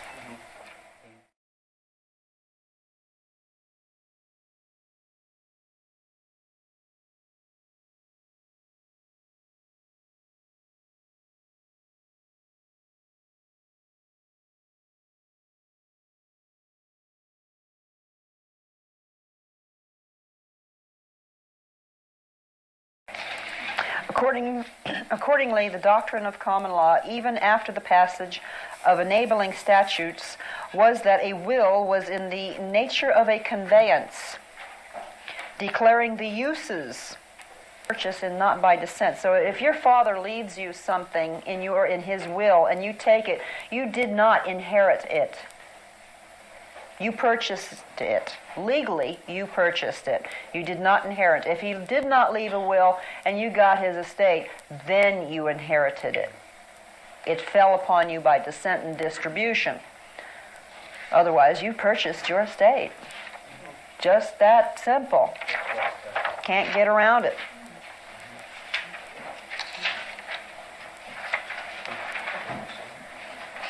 Page 285. The animus testandi does not depend upon an understanding by the testator that he is making a will. Okay, the Founding Fathers created a trust, okay, and it was complete until after the Civil War. Then they start adding amendments. Now, if there is a trust, there's a possibility that the amendments could be construed as codicils to the will, or codicils of a will. It is a trust, and there are such things as wills or trusts with wills attached, or vice versa. Okay, so if we begin to look at the 14th Amendment as a codicil changes the intent of the testator or the trustor or whoever created it. 14th Amendment literally did change the intent of this right here.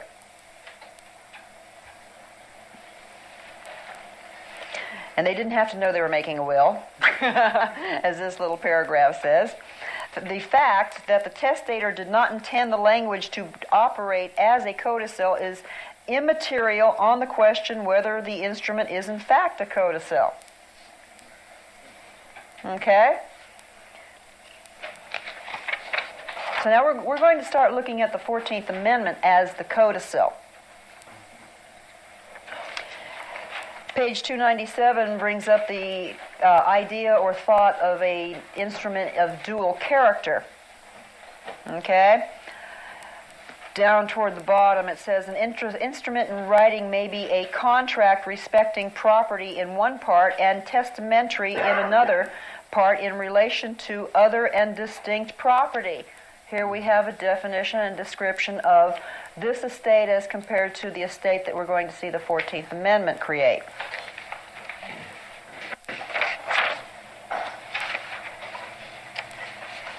On page 314, again, section 55 there under wills, it says, property does not pass under a will by any natural right. There go your inherent rights, your vested rights, everything that comes into from the Magna Carta. Okay, so if you're a 14th Amendment citizen getting all your rights and privileges under a codicil, you do not have any natural rights. Your natural rights reside right here. You've given them all up for the privileges that the government has bestowed upon you. This is a state law. I didn't make this up.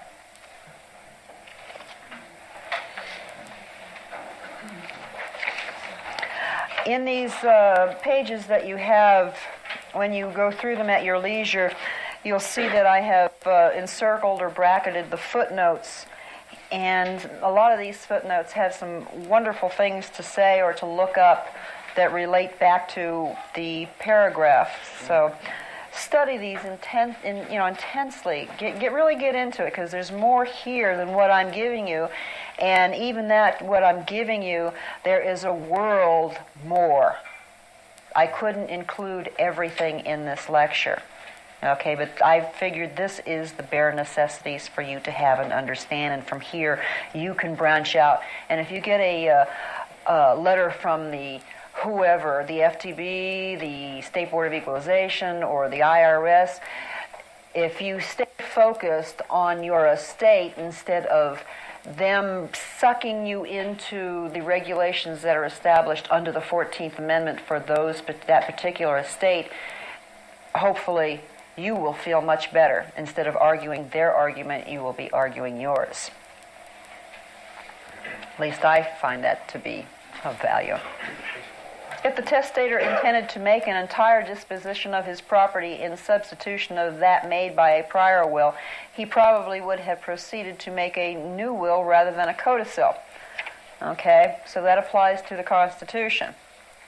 Second paragraph, while a codicil is a latter will in the broad sense, it is not an independent will, but purports by its form to be an addition to a prior will.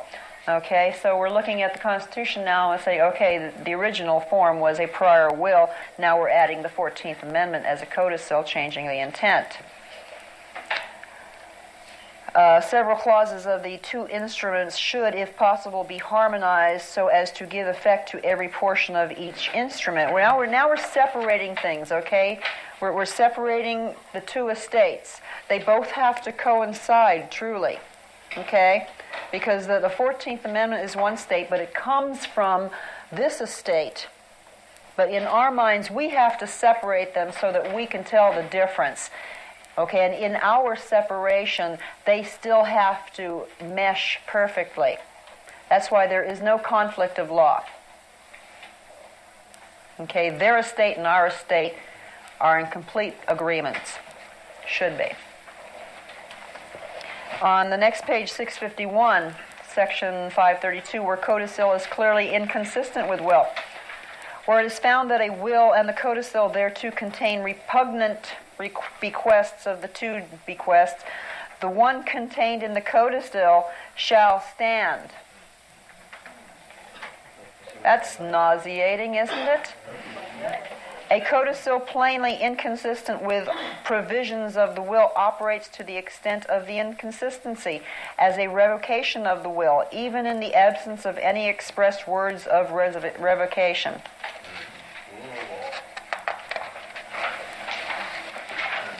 Page 663, and this is where it's going to start becoming important to you, okay, to understand that the 14th Amendment as a codicil and what you have done. Section 1607, the doctrine of election.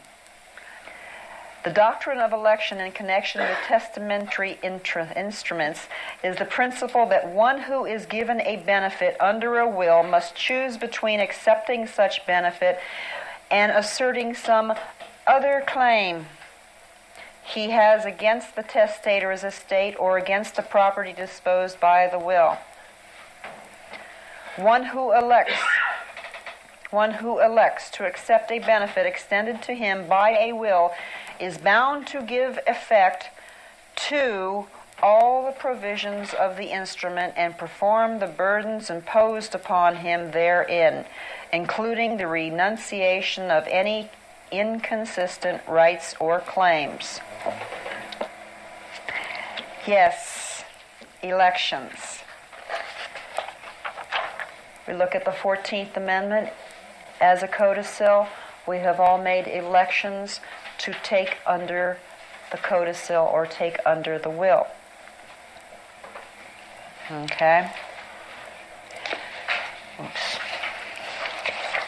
I lost my thing. You lost that a long time ago. Okay. Be nice. Okay, let's go to page 677. About 677, section 1622.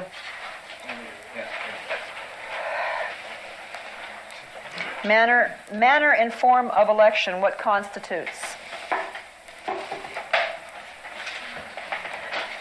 The question of the manner and form in which an election to take under or against a will must be made, or as it is sometimes phrased, of what constitutes such an election, is influenced to some extent by the applicability or inapplicability of a governing statute relating the particular kind of election election in question. If the election is one governed by statutory provisions relating to the manner or form in which it is to be made, the effect of such provisions must, of course, be considered. In the absence of an applicable statute, however, the view is generally taken that a testamentary election may be expressed or may be implied from the acts or conduct of the beneficiary on whom the election devolves.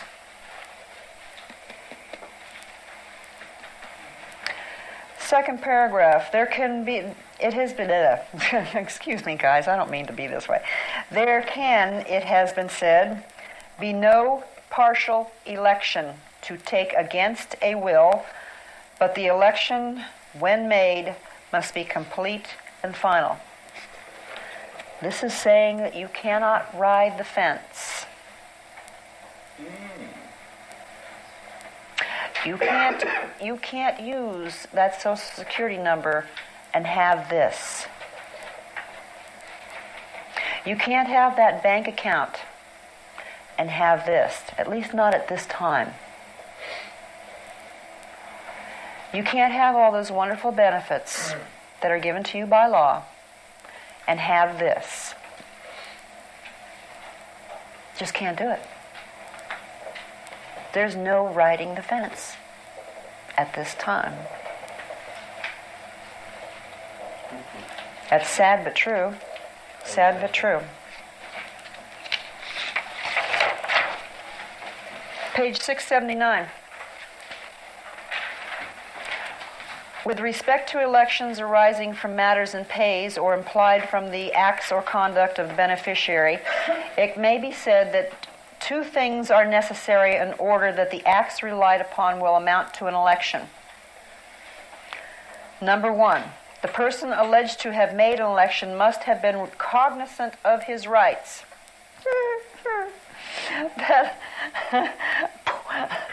I'm sorry, I don't mean to laugh.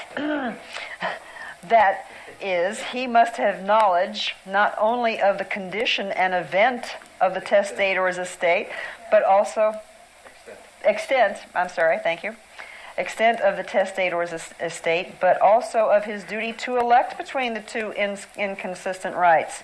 I don't believe anybody's ever informed me of that.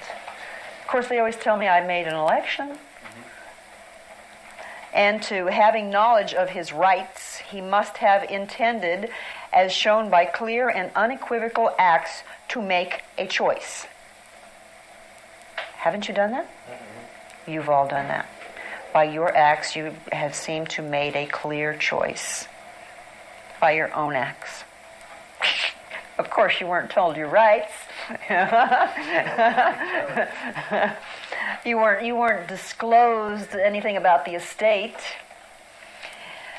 In order that the beneficiary's ignorance of his rights may avoid what otherwise could constitute a conclusive election, however, it must not have been culpable on the part of the beneficiary, and the misapprehension must be clearly shown. Okay, if you haven't been informed of your rights and you have had non-disclosures, you better start telling them about that, because your election really is no election. Okay, you might have made an election as it appears to them, but they did non-disclose to you.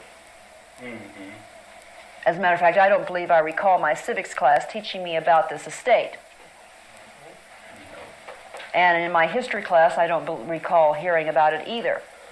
Of course, I always heard that the government agents and the bureaucrats were, trustees or in their fiduciary capacity. You know, we've all heard that. Of course, they didn't explain that to me. And as an heir, I believe I have the right to know what they mean by their little words. They are trustees.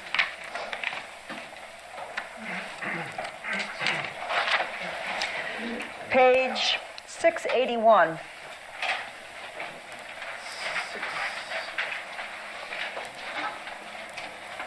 Section 1626, acceptance of money or property. In a large number of cases, the principle is is recognized, stated, or applied that a showing that the beneficiary faced with an election for or against a will has accepted, used, enjoyed, or entered upon, or remained in the possession of money. Yes, like Federal Reserve notes. Property. Or some other benefit, like unemployment, extended him by the will, tends to establish an election in favor of the will. The rule is, of course, subject to the qualification that acceptance of a benefit under a will, when made in ignorance of the beneficiary's rights, or under a misapprehension as to the condition of the testator's estate, such as bankruptcy, or other pertinent factual considerations, does not operate to constitute an election. Hallelujah. Hallelujah. Okay. Did you notice there? It said ignorance of your rights. Remember that little comment that ignorance of the law is no excuse? Well, ignorance of your rights is no election. How do you like those apples? I thought that was good. I like that. Moreover, the principle is subject to the further limitation that where the money or property was received or accepted in some other capacity than that of a testamentary beneficiary, well, maybe it's not. Maybe we're not testamentary beneficiaries. Maybe we're heirs. Okay? Or amounted to no more than what the beneficiary would have been entitled to, independently of the will. Such receipt or acceptance does not indicate the making of a binding election in favor of the will. We're entitled to it to begin with. As heirs. As heirs, we are entitled to it. Those people who are taking under the will, who don't want to be heirs, but want to be beneficiaries of a different estate in order to be taken care of, because they're not capable of taking care of themselves and be independent, they may do so. I'm not going to stop them. I just want my freedom. I want my inheritance. I want my estate, that which was guaranteed to me.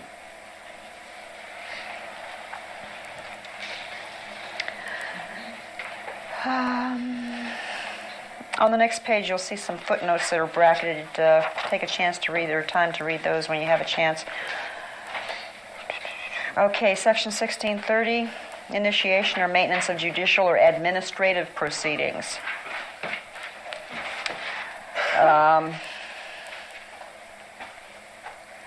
Okay, while there is a general agreement that the unsuccessful assertion, and we've had plenty of them, in a judicial or administrative proceeding of a claim under or against the will does not amount to a conclusive election for or against it, the theory being that where such a claim is proved groundless, it is conclusively shown that the beneficiary was not in possession of two inconsistent rights. Oh, we're commingling. And hence was under no duty to make an election. There is no doubt that prosecution of or intervention in the judicial or administrative proceedings will, under many circumstances, be regarded as constituting an election to accept or renounce the provisions of a will. Okay, so what if you use the district court? Now you go, well, what does that mean? Okay, well, the district court is a tribunal established under the inferior estate of the 14th Amendment. And just because you've gone there doesn't constitute an election.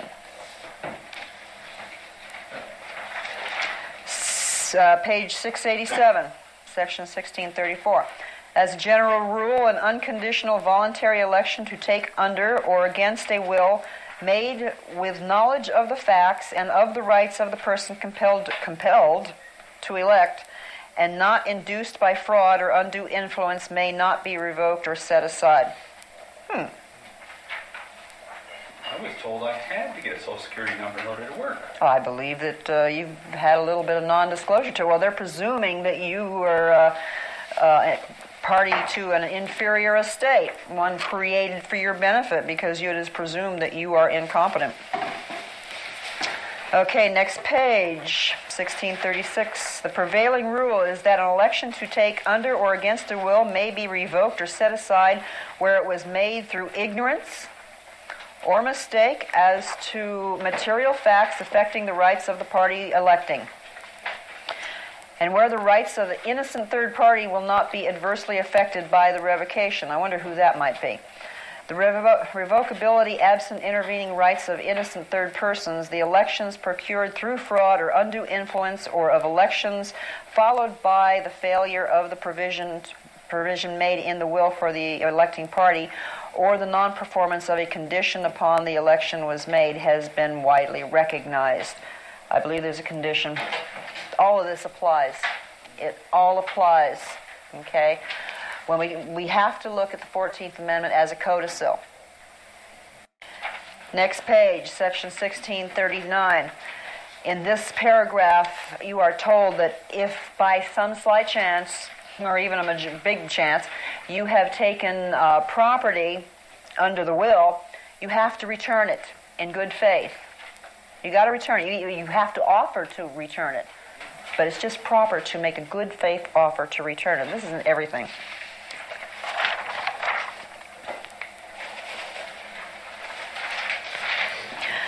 Okay, now we go section 1647 on page 700. The broad principle that one who receives a benefit, and Social Security is a benefit, so is unemployment, so are your schools. When you read the statute of charitable uses, you will find what your benefits are. I mean, it's schools, it's military, it's highways, it's everything. All these things are benefits, okay? And all these things are received under the 14th Amendment of State. The broad principle that one who receives a benefit under a will by which the testator attempts to dispose of property which belongs to the beneficiary, or in which the latter has some right, claim, or interest, must, whether or not the testator was aware of his own lack of complete ownership, elect between his right to accept the provisions in the will in his favor and his right to assert his independent paramount title. We're now asserting our independent paramount titles, which is recognized in many decisions, has received actual application in a wide variety of factual situations. Prominent among these may be mentioned the situation existing where a testamentary beneficiary is the obligee in an alleged contract of the testator to devise or bequeath property, where a device or legatee is also named as beneficiary. And we can stop there. Contract, contract, is this bringing in some commercial UCC stuff? Contract. Did we enter into a contract in the 14th Amendment to receive benefits? Now, there might be a possibility there. Yes, I think so. Yes. So therefore we become an obligee. Now we have a possibility of the UCC coming in, so we keep that right here. 1657. Estoppel. Estoppel means you are stopped. You are barred. And it means a little bit more than that, but just... Which one? Section 1657, page 712. Okay. Here's where we're bringing in the bar to us getting to the estate.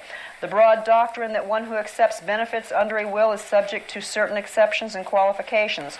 Estoppel, to attack its validity and binding effect, is frequently recognized.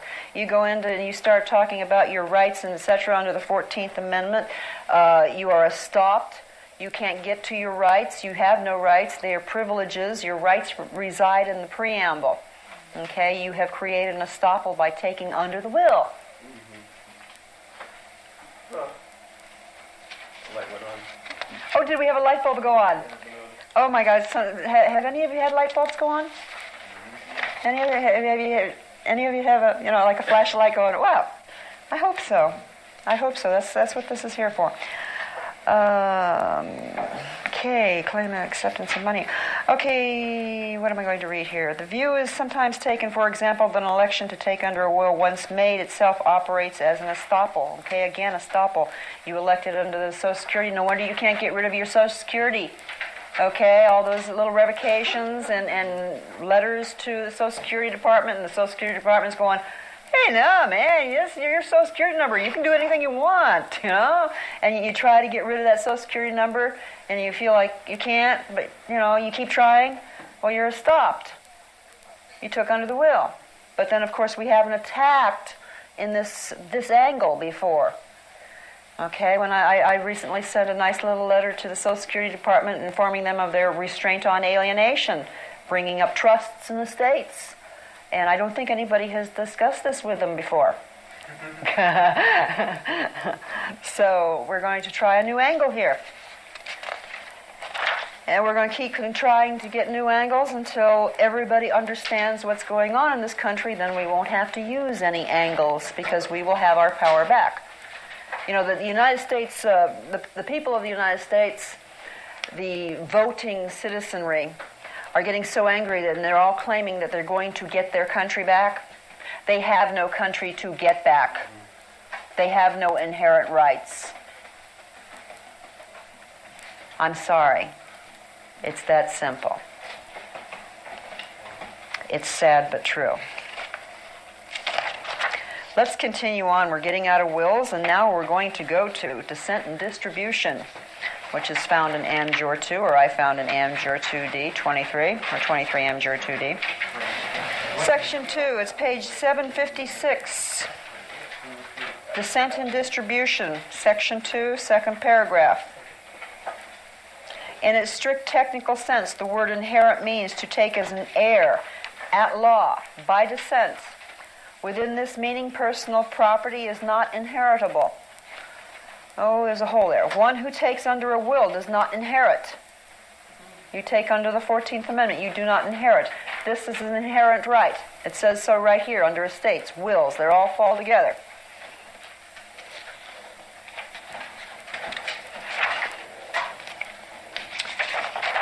Here we have something about vested at birth. We have to get to understand what vested rights, inherent rights, inherited rights, these all come together. The United States people as a conglomerate have no inherent rights. They have no vested rights. Well, they have vested rights under the 14th Amendment, but no vested rights here. And well, we have to keep this very perfectly clear. Let's find the next beautiful paragraph. Now, you have to also remember, too, that the 14th Amendment was never legally ratified because the 11 southern states were kicked out of their legislators and replaced with military leaders. So that nullified the Constitution at that point, and everything since then is obliterated. It is not law. It might be law for an inferior state, but not for us. Actually, I guess we have no law.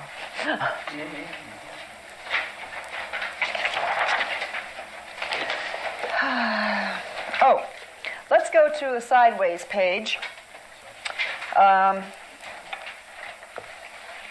When I write now, I don't call myself a state citizen because I don't like that word anymore. When I look at the 14th Amendment and I know that the United States government has the authority to do whatever it wants in its corporate capacity to property that has been owned or is owned to and ceded to them or granted to them, I look at the 14th Amendment and I say, this looks like a grant to me. It looks like property ceded to me. As much as I don't like the idea that sovereign state citizenship has been ceded to the United States government, it may be a possibility. And if it is a possibility, what do I have left to discuss with them about where my rights come from?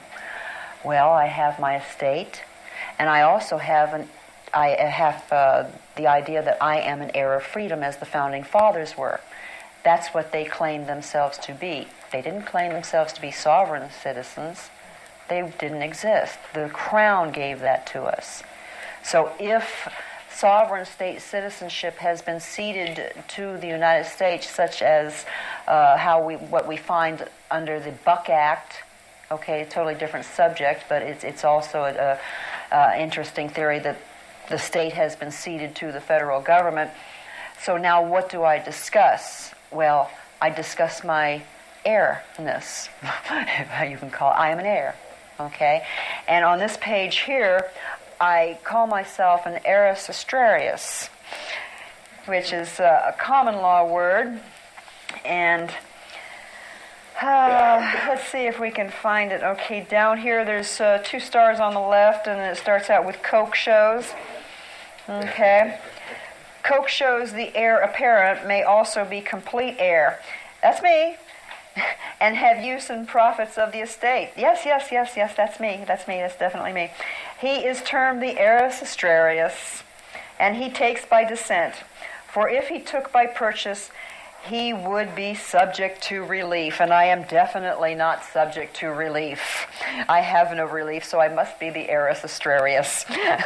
So therefore, I now sign my name comma, sui juris eris astrarius, because I'm also of age and I am competent.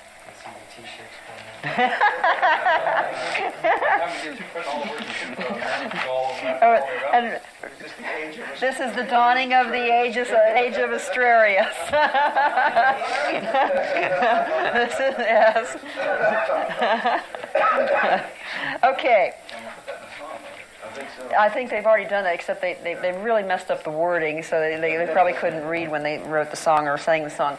Okay, now so far we have gone through the most important thing to understanding the preamble. Okay, the estates, the covenants, the things, and like I said, in your leisure, I mean, right here, I've just skimmed over this right here. You have plenty of material to read from what I have just given you, and there's more of it. Okay, now we're going to go into trusts, okay, because we're going to segue from our state over to the inferior estate. Okay, everything I read will still apply to this, but now we're going to start swinging over here to the 14th Amendment, and we're going to look at a different estate.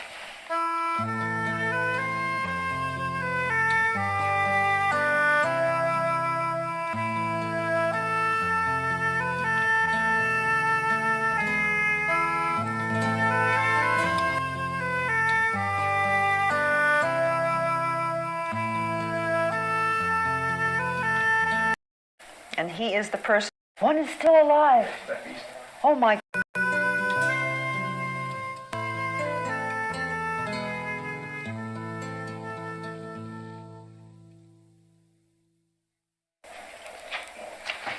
Everything has been commingled up to now. Okay, the first we're going, oh, this is a marvelous book. It's called The Law of Trusts and Trustees. It is by two Bogarts. I don't see. Is one alive? Yeah. One is still alive. Oh my God, that's wonderful. Well, the original must be his son, I guess. Brothers.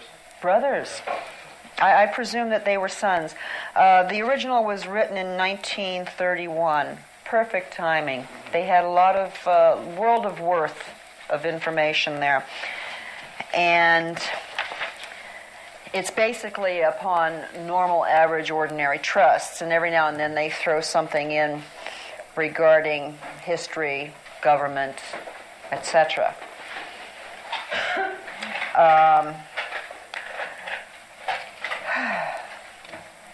Okay, on page 4, section 1, he names they name the trust parties. Okay. There is a settler of a trust, and he is the person who intentionally causes it to come into existence. There we have the Founding Fathers. Okay.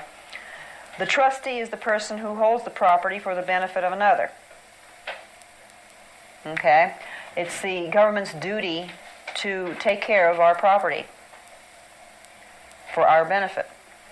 The beneficiary or cestui trust is the person for whose benefit the trust property is held by the trustee. That's us. Well, I don't like to call that us. I like to call us the heir, because I don't want any confusion between their 14th Amendment beneficiary and me. So I'm an heir, because this shows that there are heirs in here. Posterity is an heir. We go into the trust and trust rights and duties, okay, and he defines for the benefit of the cestui, and cestui trust means beneficiary, and it goes into the duties of the trustees. Where is this? Oh, this is on page 6. This is superficial stuff that we're going through temporarily, okay? He goes into the classification of trusts. Okay, on page 7, trusts are usually classified into two main groups: express trusts or implied trusts. We really don't want to get into the quagmire of federal law because it's just like quicksand. Quagmire, it's like quicksand. On page 264, remember we discussed the Catholic Church. Section 37, Religious Corporation Sole. Some slight remnants of the doctrine of corporation sole still exist in American law. In the English law, the king, certain church officials, and other occupants of public positions, were treated as having a separate entity as officials and were called corporations sole. The king, the sovereign. Could it possibly be that our corporate capacity of the United States government is a corporation sole? Yes. There's so much in Bogart that I have to search for it. I bought these books for $1 a piece. Let's buy that, and I thought I had a complete set, but number 4 was missing. So I think I paid $5 or $6 for the whole set of Bogart's Trust, and it sat on my shelves for almost 2 years. And I was about ready to give them away, going, well, I don't know why I'd ever use them. I wasn't interested in trusts, at least I didn't think so, until I found this, and then Bogart came up with some wonderful things. Okay, next page, 546. Oh, selection of trustee who cannot be sued. Let's go down to the marked line. It says, neither the Crown in England, the United States, nor a state can be sued without its consent. What? Well, now we have the trustees. Now I can show you that they're trustees. Okay, they bring in the words United States, Crown of England, a trustee who cannot be sued. Okay, and the United States claims that they cannot be sued unless they give their consent.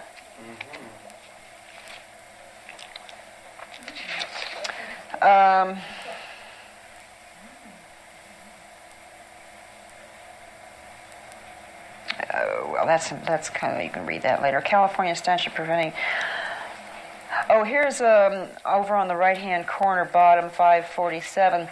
A California statute prohibiting gifts by will to the United States among other corporations is not unconstitutional on the ground that it permits gifts to the state of California and its subdivisions, U.S. versus Bernison, 1950. Here we have a mention of the United States in its corporate capacity.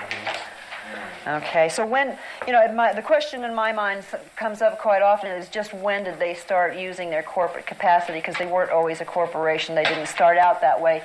The words don't say in God we incorporate. The words say in God we trust. Okay?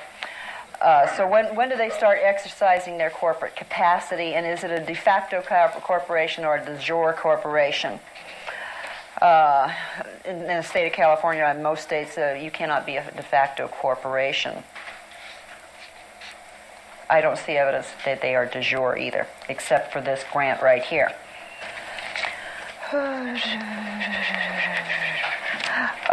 Page 556 is on reservations. It is common that the settler is himself a trustee, either by his own declaration or that fact, or by reason of a conveyance by himself to himself and others as trustees, or by buying land in his name as trustee for another. If the settler reserves no powers to himself expressly in the trust instrument, he will, as settler, have only sentimental interest in the administration of the trust.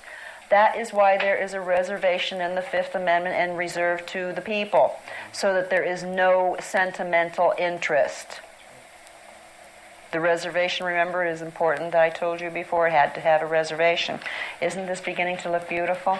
Got to keep those reservations.